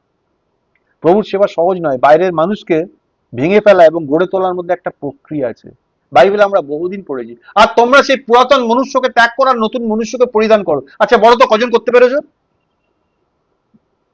পুরাতনটাকে ত্যাগ করে নতুনটাকে করতে পেরেছো কতজন? কে বলতে পারো? ব্যাপারটা সহজ নয়, এই ব্যাপারটা নিগূঢ়ত্ব এর মধ্যে আছে। যদি তুমি অনেক বিষয়ে ভুল, ঢিলেঢালা এবং শৃঙ্খলাবিহীন হও, জীবনে অনেক ক্ষেত্রে বা বেশ কিছু ক্ষেত্রে তুমি যদি এরকম থাকো, তবে তুমি প্রভুর কাজের জন্য আদতেই যোগ্য নও। অনেকেই প্রভুর কাজের জন্য যোগ্য নয় কারণ তাদের চরিত্র, ব্যক্তিত্বে ত্রুটি আছে। তোমার স্কিল, তোমার নলেজ, তোমার ডক্ট্রিনের অভাব আছে এমনটা নয়, কি আছে? চরিত্রের বৈশিষ্ট্যের ত্রুটি আছে। এই হতাশা অনেক ক্ষেত্রে প্রভুর কাজকে ডিলে করিয়ে দেয়, অনেক কাজকে বিলম্বিত করে। আমাদের শিখতে হবে ভাইদের কথা শুনতে, প্রভুর সামনে নিজেদেরকে বিনম্র করতে, প্রভুকে খুঁজতে, এবং অনেক বিষয় যিনি যেগুলো দেখাবেন সেগুলোকে এনকাউন্টার করতে, মোকাবিলা করতে। আমাদের কখনোই আমাদের চরিত্রকে প্রশিক্ষণে অবহেলা করা উচিত না। আবার বলছি, সেই পুরাতন মনুষ্যকে ত্যাগ করে নতুন মনুষ্যকে পরিধান করো। ইটস আওয়ার টাস্ক, এটা প্রভু করে দেবেন না, এটা প্রভু করে দেবেন না। যদি আমাদের চরিত্র ও স্বভাব আত্মার কঠোর গঠনমূলক কাজের মধ্যে দিয়ে না যায়, ওই পুরাতন মনুষ্যকে ত্যাগ করাটা হচ্ছে এইটা, এইগুলোর মধ্যে দিয়ে যদি না যায়, তবে আমরা আমাদের কাছ থেকে কখনোই কোনো বেশি ফল আশা করতে পারি না। আমাদের চরিত্রের মৌলিক প্রশিক্ষণে কোনোটাকেই উপেক্ষা করা যাবে না। ঠিক আছে, এটা থাক, ওটা পরে দেখছি, হবে না, এমন চরিত্র ছাড়া আমরা তার জন্য কাজ করতে পারবো না। তাই এসো আমরা তার সামনে সময় ব্যয় করি এবং এই চরিত্রের বিষয়গুলোকে বুঝি, বুঝে একটা একটা করে সামলাই। নাম্বার 1 এর মধ্যে কি দেখি? দেখো, মতি 25 অধ্যায় 18 পদ, 24 থেকে 28 পদ, মতি 25 অধ্যায় 30 পদ, এইগুলো যদি তুমি পড়ো না, এগুলো দেখতে পাবে, এগুলো বলে সেই তালন্তের যে ঘটনাটা আছে সেই জায়গাটা বলছি আমি। 25 অধ্যায় 18 পদ বলেছিল, কিন্তু যে এক তালন্ত পেয়েছিল সে গিয়ে মাটি খুঁড়ে সে তার প্রভুর টাকা লুকিয়ে রাখলো। 24 থেকে 28 পদ বলছে, তখন যে এক তালন্ত পেয়েছিল সে এসে বলল প্রভু আমি জানতাম আপনি কঠিন মানুষ। কেন কঠিন মানুষ? কারণ আপনি যেখানে বপন করেননি সেখানেই কাটেন, আর যেখানে আপনি ঝাড়েননি সেখানেই কুড়ান। তাই আমি ভীত হয়ে গিয়ে আপনার তালন্ত মাটিতে লুকিয়ে রাখলাম। দেখুন আপনার যা তাই আছে। আর তার প্রভু উত্তর দিয়ে বললেন, দুষ্ট অলস দাস, তুমি নাকি জানতে আমি যেখানে বপন করিনি সেখানেই ফসল কাটছি এবং যেখানে ঝাড়িনি সেখানেই সংগ্রহ করছি। তাই তোমার উচিত ছিল আমার টাকা মহাজনদের কাছে জমা রাখা, আর আমি ফিরে এলে সুদ সহ আমার টাকা ফেরত পেতাম। প্রভু ঠিক এই কথাগুলো বলেছিলেন। তাই তার কাছ থেকে যে 1 তালন্তটা আছে সেটা কেড়ে নাও, আর যার 10 তালন্ত আছে তাকে দাও, বলেছিলেন। 30 পদে লেখা আছে, আর ওই অকেজ দাসকে, অকর্মণ্য দাসকে বাইরের অন্ধকারে ফেলে দেবো। পদগুলো ভালো করে দেখি। এই অংশে আমাদের দেখায় যে প্রভুর একজন কর্মীর মৌলিক শর্তগুলোর একটা হচ্ছে, অন্যতম শর্ত হচ্ছে পরিশ্রম। পরিশ্রম, এটা স্পষ্টভাবে একজন দাসের জীবনের মৌলিক সমস্যাকে তুলে ধরে। এই সমস্যাটা এই ক্ষেত্রে এক্সাম্পলটা যেটা, তাই এক্ষেত্রে সমস্যাটা ছিল দ্বিমুখী, দুটো দিক ছিল। সেই দাসটা ছিল দুষ্ট নাম্বার 1, অলস নাম্বার 2, দুটো দিক। তার দুষ্টতা প্রকাশ পেয়েছিল যখন সে প্রভুকে বলেছিল আপনি কঠিন মানুষ, যেখানে বলেননি সেখানেই কাটেন। উইকেড, দুষ্ট, এটা প্রকাশ পেয়েছিল। আমরা তার যে চরিত্র, এই দুষ্টতার দিকে এটা নিয়ে আজকে আলোচনা যাচ্ছি না, বরং অন্য যে দিকটি আছে তার অলসতা সেটা নিয়ে দেখি। সে তার তালন্তটাকে মাটিতে লুকিয়ে রেখেছিল, তাই তো? কারণ অলরেডি তার হৃদয়টা ছিল দুষ্ট এবং তার হাত ছিল অলস। সে প্রচন্ড অলস ছিল। তার হৃদয় প্রভু সম্পর্কে কিছু চিন্তা ঢুকেছিল, এই চিন্তাগুলি ছিল দুষ্ট। এই দুষ্ট অলস দাস, প্রভু বলেছিলেন তার যে চিন্তা প্রভু সম্বন্ধে ধারণাটা সেটা দুষ্ট ছিল, তাই প্রভু বলেছিলেন। এই একই সময় তার যেটা করা উচিত ছিল সে সেটা করেনি, তার তালন্তকে মাটির নিচে পুঁতে রেখেছিল। এটাই হচ্ছে অলসতা। আমরা তার চরিত্রের এই দিকটার প্রতি মনোযোগ দিতে চাই। দেখো, অলস চরিত্র অনেক মানুষের কাছে সবচেয়ে বড় দুর্বলতা। অলস চরিত্র, আবার বলছি, অলস মানুষ কখনো কোনো কাজকে খুঁজে বের করে না। তারা অপেক্ষা করে কাজ তাদের সামনে এলে তারপর তারা আবার সেটাকে এড়াতে চায়। অনেক খ্রিস্টান এই মনোভাব গ্রহণ করে, তারা বড় কাজকে ছোট কাজে পরিণত করে আর ছোট কাজকে ম্যানেজ করে দেয়। কিছুই নেই, এটাই তাদের সব সময় মনোভাব। আমাদের অভিজ্ঞতার ভিত্তিতে আমরা বলতে পারি যে কেবল এক ধরনের মানুষই উপযোগী ঈশ্বরের চোখে, যারা পরিশ্রমী। কেবল এক ধরনের মানুষ ঈশ্বর ব্যবহার করতে পারেন, যারা পরিশ্রমী। অলস মানুষ ঘৃণিত, সব সময় জানবে। কোন এক ভাই একবার বলেছিলেন যে এমনকি শয়তানও অলস মানুষের বিরুদ্ধে কিছু করতে পারে না। হিতোপদেশ 19:24 কি বলে? অলস লোক থালাতে হাত ঢোকায় আর সেটাকে তুলে এনে আর মুখে আনতে চায় না, লেখা আছে না? অলস মানুষের জন্য কিছু করা খুবই কঠিন, কারণ কঠিন, সে ক্লান্ত হওয়ার ভয় পায়, সব সময় সে ভয় পায় ক্লান্ত হয়ে পড়া। সে হাত থালায় ঢোকায় কিন্তু মুখে তুলতে পারে না, তার খাওয়ার দরকার কিন্তু সে চায় অন্যরা থালা থেকে খাবার তুলে তার মুখে দিয়ে দিই। যদি পৃথিবীতে কখনো কোনো অকেজো মানুষ থাকে তবে সে অবশ্যই অলস মানুষ। প্রত্যেকটা অলস মানুষই অকেজো। ঈশ্বর অলস মানুষকে ব্যবহার করবেন না। তাই প্রিয় ভাই বোনেরা, তোমরা কি কখনো কোনো কার্যকর খ্রিস্টান কর্মীকে দেখেছো যে সে অলস? ঈশ্বর যাদের ব্যবহার করেন তারা সবাই তার সেবায় পরিশ্রম করে এবং শ্রম দেয়। তারা তার সেবায় পরিশ্রম করে এবং শ্রম দেয়। তারা সব সময় সতর্ক থাকে যেন সময় বা শক্তি কোনোটাই নষ্ট না হয়। যারা সব সময় বিশ্রাম ও বিনোদনের সুযোগ খোঁজে। কি কি দুটো জিনিস খোঁজে? একটা বিশ্রাম, একটা এন্টারটেনমেন্ট, রেস্ট অ্যান্ড এন্টারটেনমেন্ট। কোথায় গেল বুকগুলো? সবাই দেখতে পাচ্ছি না কেন? কি কি খোঁজে? রেস্ট আর এন্টারটেনমেন্ট। তারা কখনোই ঈশ্বরের দাস বলার যোগ্য নয়, বা দাস বলে ডাক পাওয়ার যোগ্য নয়। ঈশ্বরের দাসরা অলস জীবন গ্রহণ করতে পারে না, তাদের কাছে থাকা প্রতিটি সুযোগকে তারা কাজে লাগাতে চায়, প্রত্যেকটা সুযোগকে। দেখবো আরো ডিপলি। দেখো নতুন নিয়মে প্রেরিতদের দিকে তাকাও। ভিতর থেকে পড়, ভালো করে স্টাডি করো। আমরা কি তাদের মধ্যে কোনোদিন কোনো অলসতা খুঁজে পেয়েছি? তাদের মধ্যে অলসতার কোনো চিহ্ন আছে? একটু আগে বলছিলাম না, বিশ্রামের ডিমান্ড, আমাদের প্রত্যেকের বিশ্রামের প্রয়োজন আছে, আছে না? এটা বৈধ দাবি। কিন্তু যখন প্রভুর কাজ আসবে সেটাকে উপেক্ষা করতে শিখতে হবে। আমি কালকে রাত্রিরে 3টে শুয়েছি, আর আজকে গির্জে বলে 8 ঘন্টার জন্য আমি 7 ঘন্টা ঘুমিয়েছি, তার 10টা বেজে গেছে, আমি এসেছি, কষ্ট হয়েছে আমার, শরীরে কষ্ট দিয়েছি, দিলাম না? কিন্তু যদি আমি 3টে অব্দি আমাকে জেগে থাকতে হতো কালকে, আর আজকে প্রভুর ডাক যদি উপেক্ষা করতে না পারতাম, তাহলে আজকে 2 ঘন্টা ঘুমিয়ে আসতাম, তাই না? একটু আগে আমরা যে স্টেপগুলো শিখছি, কি শেখাচ্ছে আমাদের? তার মানে আমি কখনোই আমার দেহকে মুষ্ঠাঘাত করে বসে রাখতে শিখিনি। এবার দেখছি অলসতার বিষয়টা।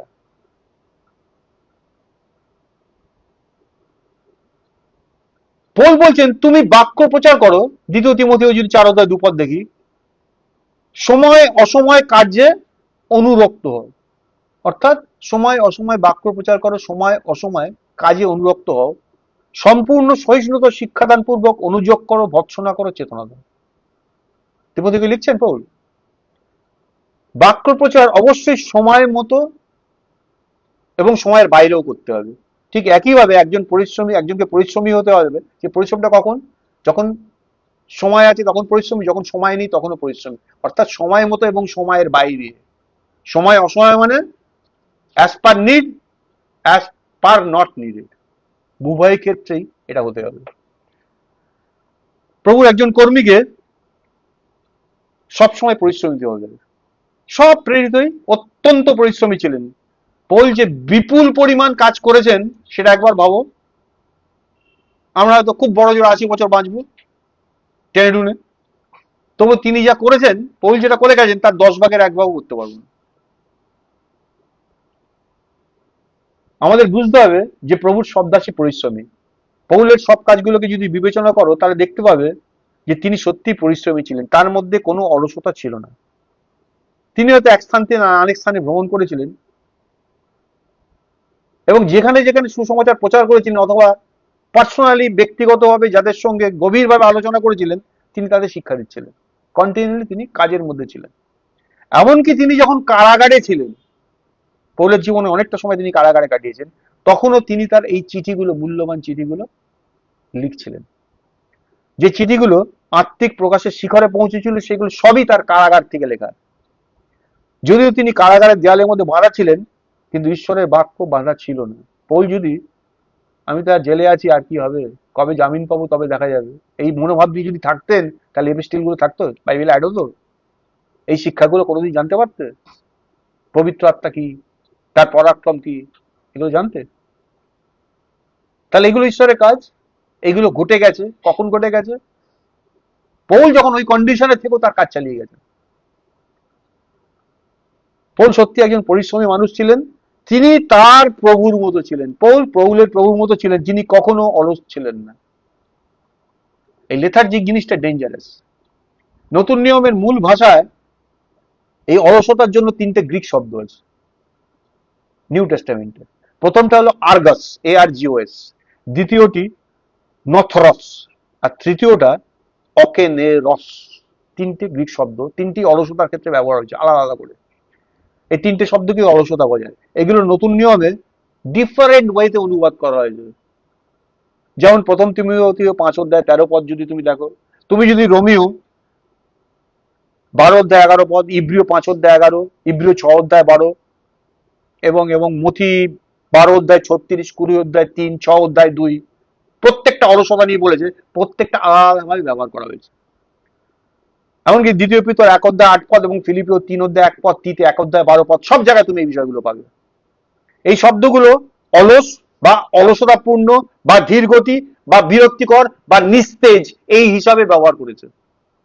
প্রত্যেকটার মূল বিষয় এক। যেভাবে অনুবাদ হোক না কেন, সব কটা কাজ করতে, এই সবগুলোই হচ্ছে কাজ করতে বা কিছু করতে অস্বীকার করা বা অনীহাকে বুঝিয়েছে। কাজ করতে অস্বীকার করা, কাজ করতে একটা অনীহা থাকা। অলস হওয়া মানে কাজকে উপেক্ষা করা বা কাজকে এতটাই কমিয়ে আনা যে সেটা আর কাজ থাকে না। সেটা আর কাজ থাকে না। একটা জোক আছে, জোকস, যে একটা দারোয়ান, দারোয়ান কিন্তু জোকসটা, তার দায়িত্ব ছিল যে ঘন্টা বাজলেই দরজা খুলে দিতে হবে। একদিন ঘন্টা বাজলো, কিন্তু সে দরজা খুললো না। যখন তাকে জিজ্ঞেস করলো দরজা খুললে না কেন ভাই, ও বলল যে আমি অপেক্ষা করছিলাম কখন ঘন্টাটা থেমে যায়। তারপর খুলতে হবে না, বাজাতে বাজাতে বাজাতে একসময় থেমে যাবে, বলতে পারবে না। এই যে দর্শনার্থীরা ভেতরে আসার জন্য অপেক্ষা করছিল, অথচ ওই দারোয়ানটা অপেক্ষা করছিল, একসময় ঘন্টা বাজা বন্ধ হয়ে যাবে, ওরা ফিরে চলে যাবে। তাই প্রিয় ভাই বোনেরা, এই দারোয়ানের মতো মানুষরা কেমন মানুষ? দুর্ভাগ্যবশত ঈশ্বরের কাজে অনেকেই এরকম আচরণ করে। তারা আশা করে যে এই বিষয়গুলো এসছে, এগুলো কেটে যাবে, এই সময়টা কেটে যাবে। এমনকি যে বিষয়গুলো চলে যায় না, কেটে যায় না, তারা তখনও আশা করে যে এগুলো তাদের জন্য আর কোনো বোঝা হবে না, অন্য কেউ সামলে দেবে। তারা হয়তো মনে মনে বলে যদি এই বিষয়গুলো চলে যেত আর আমাকে এগুলো সামলাতে না হতো, তাহলে আমি প্রভুকে ধন্যবাদ দিতাম। প্রভু আছে তাদের জীবনে, প্রভু এই ঝামেলাটা যদি এড়িয়ে দিত না, প্রভু তোমায় দুহাত তুলে আমি ধন্যবাদ দিতে পারতাম। এটা কি? এটাই অলসতা। দেখো অলসতা কি? অলসতা হলো কাজ পিছিয়ে দেওয়া। অলসতা হচ্ছে কাজটাকে ডিলে করানো, যতটা সম্ভব ডিলে করাও, এবং কোনো কাজ করতে প্রচুর সময় নেওয়া। হয়তো একটা কাজ একদিনই শেষ করা যায়, কিন্তু যে ব্যক্তি সে সে সেটাকে 10 দিন ধরে টেনে নিয়ে যায়।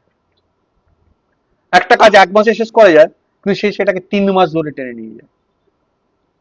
সে কাজ করতে সময় নাই, এটাই হচ্ছে অলসতা। কিছু ক্ষেত্রে এই শব্দটা অলস হিসেবে অনুবাদ করা হয়েছে। মতি 20 অধ্যায় 3 পদ 6 পদ যদি দেখো, দেখতে পাবে একজন অলস মানুষ হলো যে উদ্দেশ্যহীন ভাবে ঘোরাঘুরি করে। অলস মানুষ কি করে? এইমলেস লাইফ লিড করে। সে কাজ করা আর না করার মধ্যে দোদুল্যমান থাকে, আর তার মন কখনোই স্থির হয় না যে কি করা উচিত। ফিলিপিও 3 অধ্যায় 1 পদে এটা একটা বিরক্তিকর শব্দ হিসেবে অনুবাদ করা হয়েছে। পৌল বলেছেন, তোমাদের কাছে একই কথা বারবার লিখতে আমার আয়াস বোধ হয় না, অর্থাৎ আমার বিরক্ত হয়, আমি বিরক্ত হই না। অলসতার শব্দ এখানে বোঝাতে এটা ব্যবহার করেছে। বরং সেটা তোমাদের জন্য নিরাপদ। তোমাদের কাছে একই কথা বারবার লিখতে আমি বিরক্ত হই না, বরং সেটা তোমাদের জন্য নিরাপদ। তাহলে আমাদের যদি বলে একটা কাজ করতে, আবার 5 মিনিট বাদে বলি ওই কাজটা আবার করতে, আবার 15 মিনিট বাদে যদি বলে ওই কাজটা আবার করতে, কি হবে? হ্যাঁ, পৌল কি বলছেন? তোমাদের কাছে একই কথা বারবার বলতে আমার বিরক্তি বোধ হয় না, কারণ সেটা তোমাদের জন্য নিরাপদ। ভালো করে বুঝি এই স্পেকট্রামটার গুরুত্বটা কি। কিছু ভাই বোনের কাঁধে কোনো কাজ চাপিয়ে দিলেই তারা সেটা নিতে অনিচ্ছুক হয়। তাদের কাছে এটা একটা বিরক্তিকর বলে মনে হয়। তারা দীর্ঘশ্বাস ফেলে এবং গজগজ করে। সব ক্ষেত্রে, শুধু ঈশ্বরের কাজের ক্ষেত্রে না, এটা একটা জীবনের প্র্যাকটিসের কথা বলছি। ঈশ্বরের কাজে তো বটেই। যারা জীবনের কাজটাই ঠিক মতো করে না, তারা ঈশ্বরের ক্ষেত্রে কোনোদিনই করবে না। মনে হয় তাদের যেন কোনো অসম্ভব কাজ করতে বলা হয়েছে এবং তাদের উপর খুব ভারী একটা বোঝা চাপিয়ে দেওয়া হয়েছে। কিন্তু পৌল এভাবে আচরণ করেননি। তিনি কারাগারে ছিলেন যখন তিনি তার এই চিঠিগুলো লিখেছিলেন। এমন পরিস্থিতিতে লেখা সত্যি যে কোনো মানুষের পক্ষে চ্যালেঞ্জিং। একটা মানুষের লাইফ ইমপ্রিজনমেন্ট মেবি ফাঁসি হয়ে যাবে কদিন বাদে, আর সে বসে বসে তার কাজ কন্টিনিউ করে যায়, যে কাজের জন্য সে নিযুক্ত সে কাজটা সে কন্টিনিউ করছে ওই অবস্থায় থেকে। তিনি ফিলিপীয়দের কাছে লিখতে গিয়ে তিনি তাদের আনন্দ করতে উৎসাহিত করেছিলেন। কি বলেছিলেন? ফিলিপীয় 4 অধ্যায় 4 পদ, প্রভুতে সর্বদা আনন্দ কর, সতত আনন্দ কর বলেছিলেন। তার পরিস্থিতি অনুযায়ী তিনি কেমন ছিলেন? খুব আরামে ছিলেন, তাই না? পৌল আরামে ছিলেন তো? পৌল প্রচন্ড কষ্টে ছিলেন, আর সেই অবস্থায় থেকে তিনি কি বলছেন? আমি বলি তোমরা প্রভুতে সতত। তিনি লিখেছেন তোমাদের কাছে একই কথা বারবার লিখতে আমার বিরক্তি বোধ হয় না। তিনি অলস ছিলেন না, তিনি এটাকে বিরক্তিকর মনে করেননি, বরং তিনি এই বিষয়টাকে আনন্দের বিষয় বলে মনে করেছিলেন। তিনি অলসতার অর্থ জানতেনই না। তার মধ্যে আমরা অলওয়েজ একটা উদ্দীপনা দেখতে পাই, যেটা ঈশ্বরের সমস্ত দাসদের মধ্যে স্পষ্টভাবে দেখা যায়। একটা উদ্দীপনা থাকে ঈশ্বরের লোকদের মধ্যে। তারা অলস নয়, এবং তারা চ্যালেঞ্জ গ্রহণ করাকে বিরক্তিকর বলে মনেই করে না, কখনো মনে করে না। পরিশ্রম কি? পরিশ্রম হচ্ছে অলসতার বিপরীত। এটা দায়িত্ব এড়ানো নয়। একজন পরিশ্রমী মানুষ তার কাজকে কোনোদিনই কিছু না বানানোর চেষ্টা করেন না, বরং সে কিছু না থেকেও কাজ সৃষ্টি করার চেষ্টা করে। প্রভুর সেবায় যদি আমরা আমাদের কাজ খুঁজে না নিই, আবার বলছি, প্রভুকে সার্ভ করতে গেলে, না আমি তো আসি যাই, আমার তো কিছু করতে বলে না, এটা মনোভাব। প্রভুর সেবায় যদি আমরা আমাদের কাজ খুঁজে না নিই, তবে একদিন বা 2 দিন বিশ্রাম নেওয়া সম্ভব। দেখো, আমাদের উচিত নয় যে দাঁড়িয়ে থেকে অলসভাবে অপেক্ষা করা যে কিছু কাজ এসে পড়বে। আর যদি আমরা কেবল কাজ আসলে কাজ করি, তবে কিন্তু আমরা আদতেই পরিশ্রমী নই। কখন একটা কাজ আমার দেবে তখন আমি করবো, তাহলে আমরা পরিশ্রমী নেই। একজন পরিশ্রমী মানুষ কখনো অলস থাকে না, সে সব সময় কাজ খুঁজে বেড়ায়। আজকে এই বিষয়গুলো কেন আলোচনা করছি বলতো? আমাদের মধ্যে অনেক প্রশ্ন থাকে না, এই প্রশ্নের উত্তরগুলো এর মধ্যে আছে। যে প্রভু কি করে এই জিনিসগুলো হয়, আজকে প্রভু এই উত্তরগুলো দিচ্ছেন। কি করে পুরাতন মনুষ্যকে ত্যাগ করে নতুন মনুষ্যকে পরিধান করা হয়, কি করে আমার জীবনে প্রভু যেগুলো বলছেন সেগুলোকে এক্সিকিউট করা যায়, এগুলো হচ্ছে তার বেসিক বৈশিষ্ট্য। সে কি করে? সে অপেক্ষা করেন, সে কাজ খুঁজে নেয়। সে সব সময় চিন্তা করে, প্রার্থনা করে, ধ্যান করে এবং ঈশ্বরের সামনে বিবেচনা করে যে কি করা উচিত। যদি সে নিজেকে এইভাবে অনুশীলন না করে, সে সবে আলটিমেটলি সে কোনোদিনই কোনো কিছু করার মতো খুঁজে পাবে না, কারণ তার মধ্যে সেই ইচ্ছাটাই নেই। যদি আমরা কেবল বই অনুযায়ী কাজ করি, স্ক্রিপচার অনুযায়ী যদি চলতে চেষ্টা করি, কাজ করি, তবে শিগগিরই দেখবো যে স্ক্রিপচারে যা যা লেখা আছে সব করে ফেলেছি। ভুল বললাম? প্রভু স্বর্গ যেতে গেলে কি করতে হবে? তুমি 10 আজ্ঞা যেন পালন করো। বহু ছোটবেলা থেকে সব করে এসেছি, সব তো শেখা করা হয়ে গেছে। আমরা যদি স্ক্রিপচার অনুযায়ী চলার চেষ্টা করি, কাজ করা খুঁজি, তাহলে কি দেখবো? একদিন স্ক্রিপচার শেষ হয়ে গেছে, সবই করে ফেলি।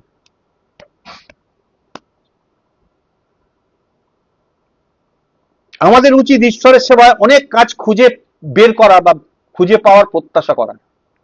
আমাদের অনেক প্রয়োজন আবিষ্কার করতে হবে, আমাদের প্রভুর কাছে অনেক প্রার্থনা করতে হবে এবং সবসময় তার দিকে তাকাতে হবে। আমাদের চোখ খুলতে হবে, আর কিছু করার মতো পেলেই সেটাকে করতে হবে। চোখ খুলে দেখতে হবে, করার মতো পেলেই করতে হবে। একটা কাজ শেষ করার ইমিডিয়েটলি পরে আবার প্রভুর কাছে অপেক্ষা করতে হবে এবং বারবার তার দিকে তাকাতে হবে, জানো তিনি নেক্সট কাজটা দেন।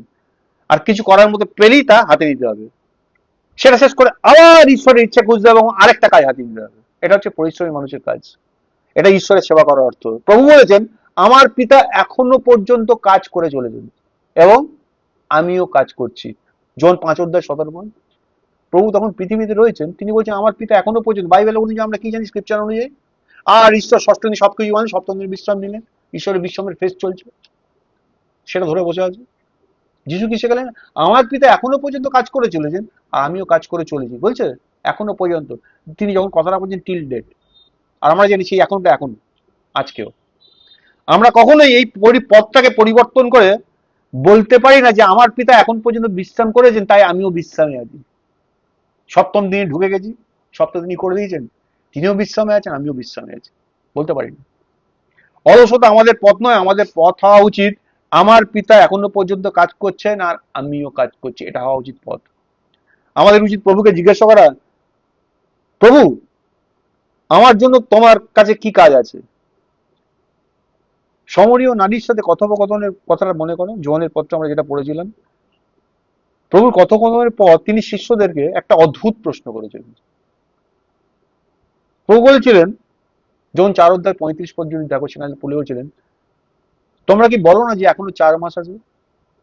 হঠাৎ করে প্রভু কি কথাটা বলেছিলেন, তোমরা কি বলো না যে এখনো 4 মাস আছে, তারপরে ফসল পাকবে? দেখো আমি তোমাদের বলছি, তোমরা চোখ তুলে ক্ষেতের দিকে তাকাও, কারণ তার অলরেডি ইতিমধ্যেই ফসল কাটার জন্য সেটা প্রস্তুত হয়ে গেছে। আচ্ছা, এই কথাটা তো পড়েছো, এই কথার তাৎপর্য কি বলো?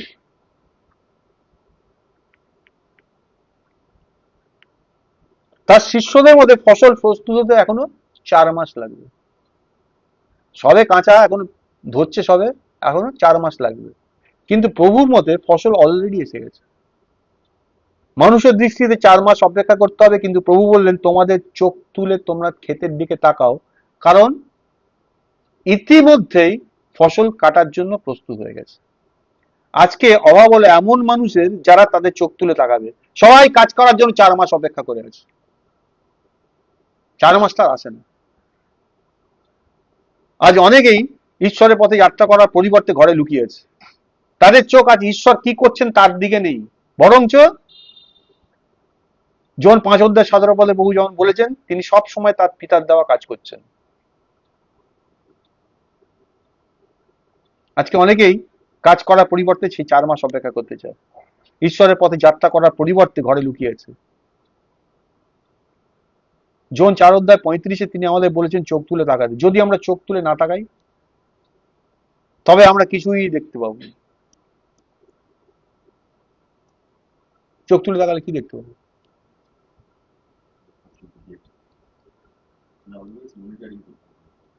চোখ তুলে তাকালেই দেখতে পাবে ফসল পেকে গেছে, 4 মাস বাকি নেই।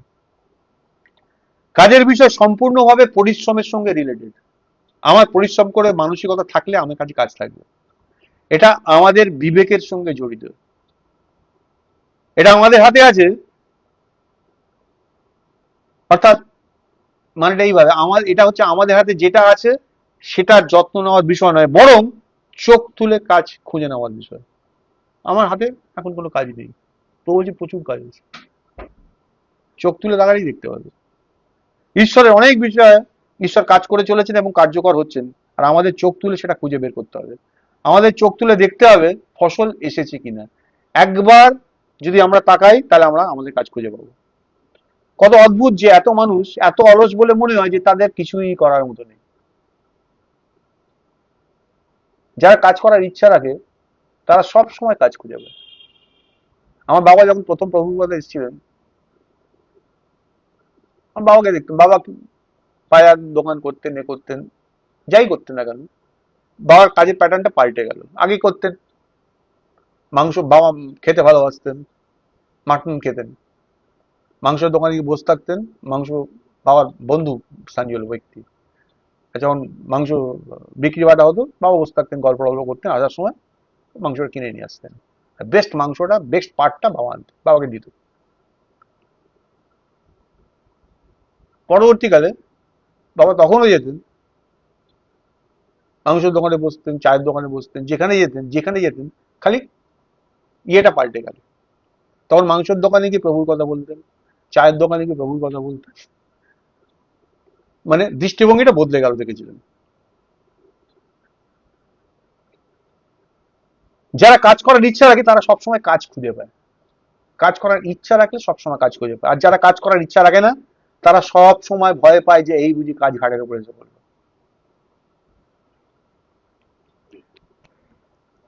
তাই না?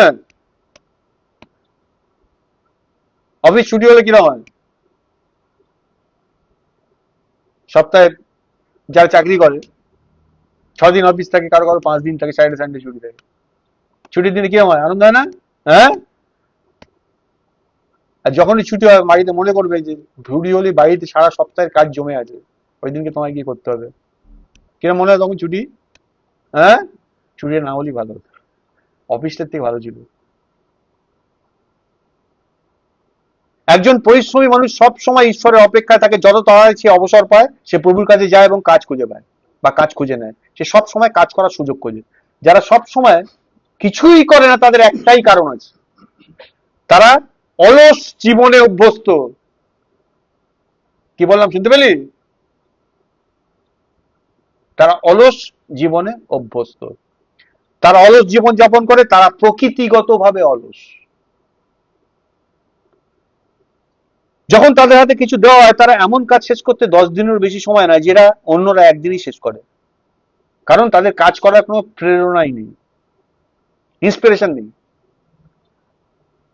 তাই প্রিয় ভাই বোনরা, আমাদের সক্রিয়ভাবে কাজ খুঁজতে হবে। যদি আমরা ঈশ্বরের কাছে কাজ খুঁজে না নিই, কাজের জন্য যদি প্রার্থনা না করি এবং কাজ না পাই, তবে আমরা অলস, আমরা আর বেশি কাজ সম্পন্ন করতে পারবো না।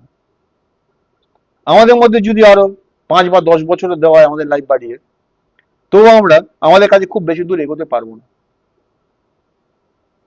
কদিন হলো আমি শুনেছি একটা জিনিস ভাবছি, প্রভু মোটামুটি 64 ক্লাস হয়ে গেছে, যে কোনো দিন ডাক আসতে পারে, দে টাইম স্প্যান শেষ, চলো। কি জবাব দেওয়ার থাকবে, কি করলাম সারাটা জীবনে? Big zero. প্রভুর একজন কর্মীর মৌলিক শর্ত হলো তার চোখটা খুব দ্রুত হবে, চোখটা খুব ফাস্ট হবে, যাতে যত তাড়াতাড়ি কোনো প্রয়োজন দেখা যায় তার জানা উচিত কি করতে হবে এবং কিভাবে এগোতে হবে। Any time it's a challenge. এই বৈশিষ্ট্য যদি না থাকে তার মধ্যে, তাহলে সে কোনোদিনই কোনো কাজ খুঁজে পাবে না।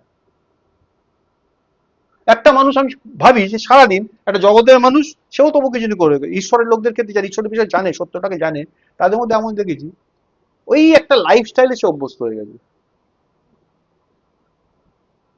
গোপাল ভাঁড়ের মতো, কাজের মধ্যে দুই খাইয়া শুই, তাই তো? হ্যাঁ, আর মাঝে মাঝে গোপাল ভাত দেখা। এই যে ভানুর কথা ভাবি, অবসর লাইফ, ঘরে থাকলো, টিভি টিভি দেখলো, বাইবেল পড়লো, সব করলো, প্রার্থনা আসছে, আবার মাঝে মাঝে বেরোচ্ছে। এখন মানুষ বেশ বন্ধু বান্ধব হয়েছে, মানে পাড়াতে, এর সঙ্গে তার সঙ্গে আলাপ আলোচনা। কি বিষয় আলোচনা, মানুষকে যদি প্রশ্ন করি, কজনকে প্রভুর কথা বলেছে? বলেছো কাউকে? কেন?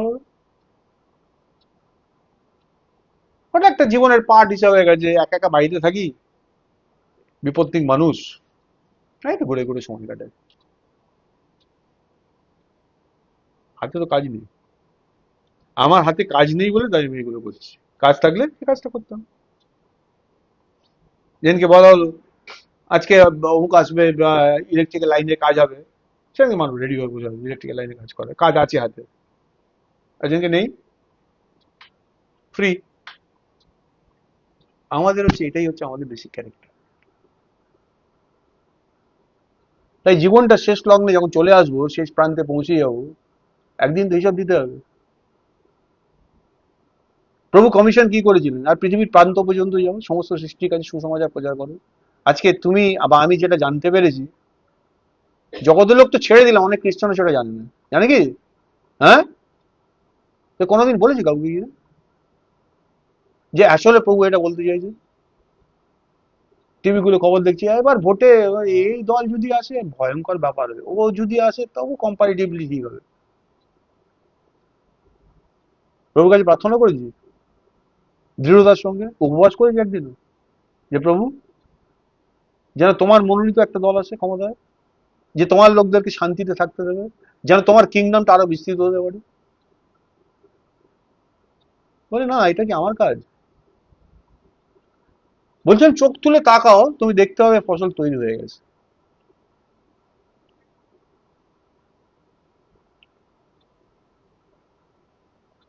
প্রভুর একজন কর্মীর ফান্ডামেন্টাল কন্ডিশন হচ্ছে, যেটা বলছিলাম, যেন আমি দ্রুততার সঙ্গে আমি দেখতে পাই এবং খুঁজে পাই।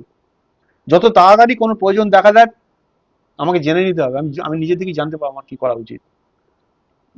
আমাদের আত্মা প্রভুর প্রতি সংবেদনশীল হতে হবে। যদি আমরা কনসাস না হই, সংবেদনশীল না হই, তাহলে কি হবে বলতো? আমাদের কাজের প্রতি আমরা একটা ধীর প্রতিক্রিয়া দেখাবো, ও গায়ন গচ্ছ হচ্ছে হবে।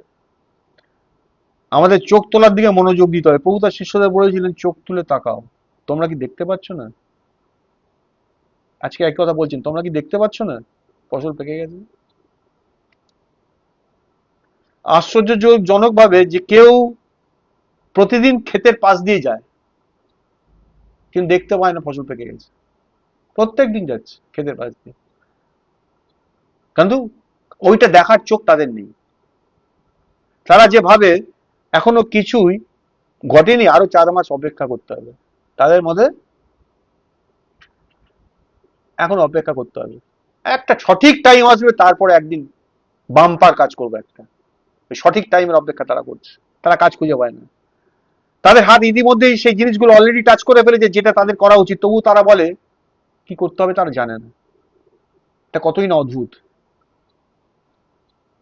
যাদের ঈশ্বর ব্যবহার করেন তারা শক্তি ব্যয় করে সব সময় কাজ খুঁজে বেড়ায়, কাজ খুঁজে বেড়াতে শক্তি ব্যয় করতে হয়। আর কখনো তারা ঢিলে ঢালা হয় না, তারা প্রতিটা সময় প্রতিটা মুহূর্তকে মানে জেলাসলি রক্ষা করে।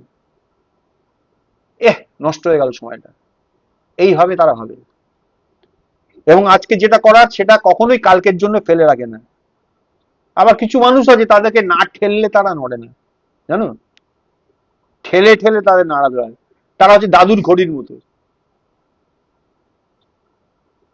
চলতে চলতে বন্ধ হয়ে যায়, মাঝে মাঝে পেন দিয়ে বা উঁচু একটা ডান্ডা দিয়ে ঘড়িটাকে নাড়িয়ে দেয়, টং করে নাড়িয়ে দিলে আবার ঘড়ি চলতে শুরু হয়, দাদুর ঘড়ির মতো। কেউ তাদের ঠেলা না দিলে তারা নিজেরা নড়ে না। এই ধরনের লোকরা ঈশ্বরের কাজে খুব কমই লাগে, খুব কম লাগে। দ্বিতীয় পিতর 1:5-7 কি শেখাচ্ছে বলতো? পিতর লিখছেন, যত রকমের পরিশ্রম আছে সবগুলো পরিশ্রম করে তার সঙ্গে যোগ করো। কি যোগ করো?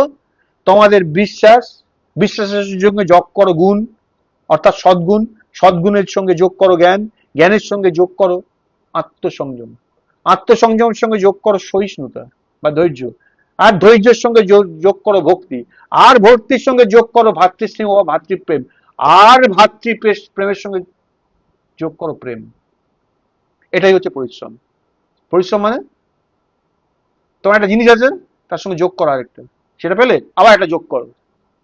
পিতর 6 বার আর বা ও বা এবং এবং এবং শব্দটা ব্যবহার করেছে বিভিন্ন ট্রান্সলেশনে। এটা দেখায় যে একজন পরিশ্রমী মানুষ সব সময় তার কাছে যা আছে তাতে যোগ করে চলে, তার কাছে যা আছে তাতে আরো অ্যাড করে। তোমার কাছে ভাতৃপ্রেম আছে, ওর সঙ্গে যোগ করো সহিষ্ণুতা। সহিষ্ণুতা যোগ করলে কি হবে? ওটা তোমার ছিল না, যোগ করলে কি হবে? একটু এক্সট্রা এফোর্ট দিতে হবে তো। খালি যোগ করে, খালি যোগ করে। তার কাছে যা আছে তাতে সে কখনোই সন্তুষ্ট হয় না। আমাদের এই চরিত্র গড়ে তুলতে হবে, আমাদের সব সময় যা আছে তাতে যোগ করতে হবে এবং কখনোই থামা যাবে না। সব সময় আমাদের মধ্যে এটা থাকতে হবে, আর তাতে যোগ করো, আর তাতে যোগ করো, আর তাতে যোগ করো, এটা থাকতে হবে ভেতরে। আমাদের সব সময় নিজেদেরকে ঠেলতে হবে, দাদুর ঘড়ির মতো না অন্য কেউ ঠেলা মারবে, নিজেদেরকে নিজেদের ঠেলতে হবে। এটাই ফল দেখার একমাত্র উপায়। যদি আমরা প্রকৃতিগতভাবে অলস ও ঢিলা না হই তবে আমরা কোথাও পৌঁছতে পারবো না। কিছু মানুষ ঈশ্বরের কাজে কোনো দায়িত্ব অনুভব করে না, তারা তাদের কাজে কোনো বোঝা অনুভব করে না, কোনোদিনই করে না। তারা কখনো তাদের কাজকে উন্নত করার বা কাজকে প্রসারিত করার কথা ভাবেই না।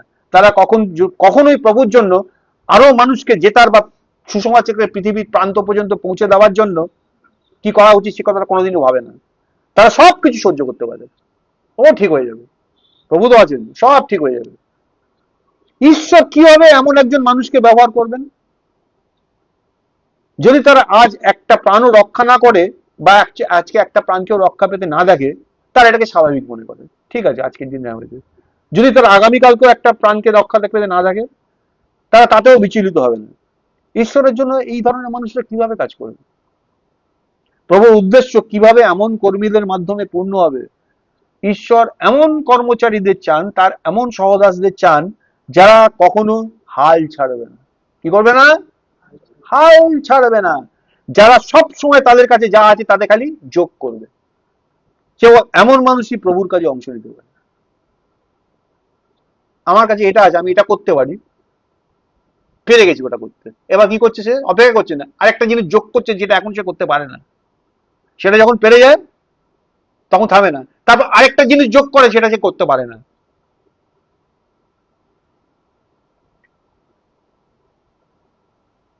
দ্বিতীয় পিতর 15 অধ্যায়, 1:5-8 আরো একবার মন দিয়ে পড়ো। দেখো লেখা আছে সব পরিশ্রম যোগ করে তার মধ্যে তোমার বিশ্বাস বা বিশ্বাসের গুণকে যোগ করো, আর সেই গুণে সৎ জ্ঞানকে যোগ করো, আর সৎ জ্ঞানে আত্মসংযমকে যোগ করো, আর আত্মসংযমকে সহিষ্ণুতা যোগ করো, আর সহিষ্ণুতায় ভক্তি, ভক্তিতে ভাতৃপ্রেম, আর ভাতৃত্বে প্রেম যোগাও বা যোগ করো। কারণ এই বিষয়গুলো যদি তোমাদের মধ্যে বিদ্যমান থাকে, তোমাদের মধ্যে প্রেজেন্ট থাকে এবং সেটা যদি বৃদ্ধি পায়, তাহলে তারা তোমাদেরকে আমাদের প্রভু যীশু খ্রিস্টের পূর্ণ জ্ঞানে অলস বা ফলহীন থাকতে দেবে না। এইগুলো দেবে না। যদি তোমার মধ্যে এটা থাকে আর তাতে তুমি এটা অ্যাড করো, আর তাতে তুমি এটা অ্যাড করো, তাতে তুমি এটা অ্যাড করো, এইগুলো করতে করতে কি হবে? এই বিষয়গুলো যদি তোমাদের মধ্যে বিদ্যমান থাকে, প্রেজেন্ট থাকে, আর সেগুলো যদি বৃদ্ধি পায়, তাহলে সেগুলো তোমাদেরকে প্রভু যীশু খ্রিস্টের পূর্ণ জ্ঞানে অলস বা ফলহীন থাকতে দেবে না, এইগুলো দেবে না। আর পুরাতন মনুষ্যকে ত্যাগ করে নতুন মনুষ্যকে পরিধান করার অর্থটা আবার বুঝতে পারছো? হ্যাঁ,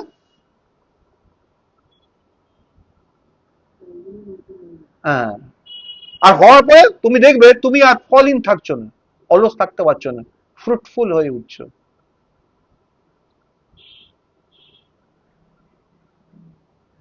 আমরা কিভাবে পরিশ্রমী হব? আমাদের যা আছে তাতেই আরো যোগ করতে হবে, আর এটাই অলসতা থেকে মুক্তির উপায়। অন্য কথায় অলসতা কেবল পরিশ্রম দ্বারাই দূর করা যায়। আমার অলসতা আছে, আমি কিভাবে দূর করব? পরিশ্রম করে দূর করতে হবে। আমরা কিভাবে পরিশ্রমী হব? প্রশ্ন উঠবে।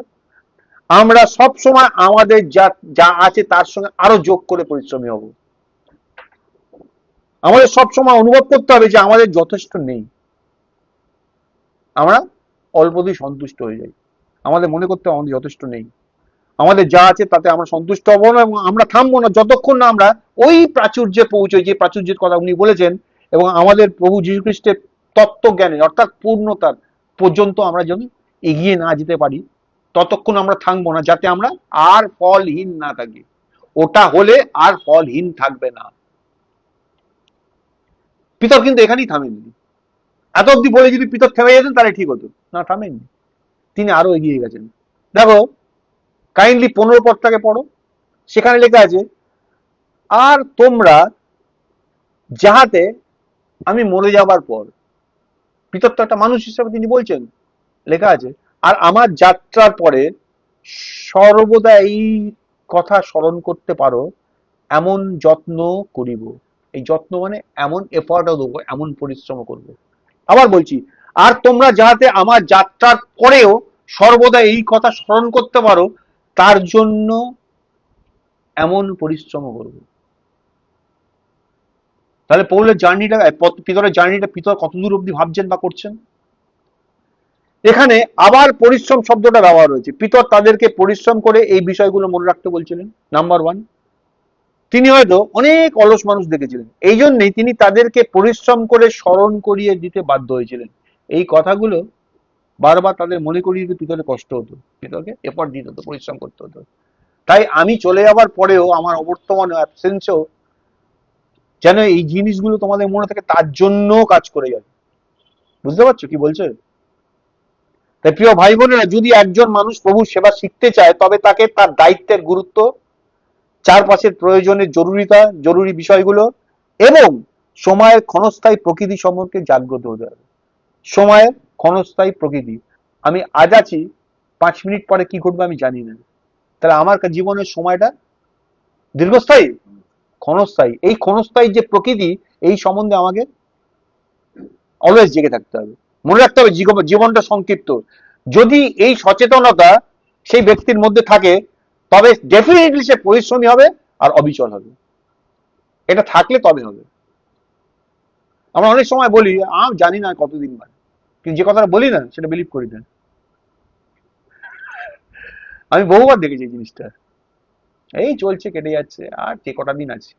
এই যে কথাটা যে ব্যক্তিটা বললো, সে কিন্তু ওটা বিলিভ করে না, সে জানে আরো বেশ কিছুদিন চালিয়ে যাবো।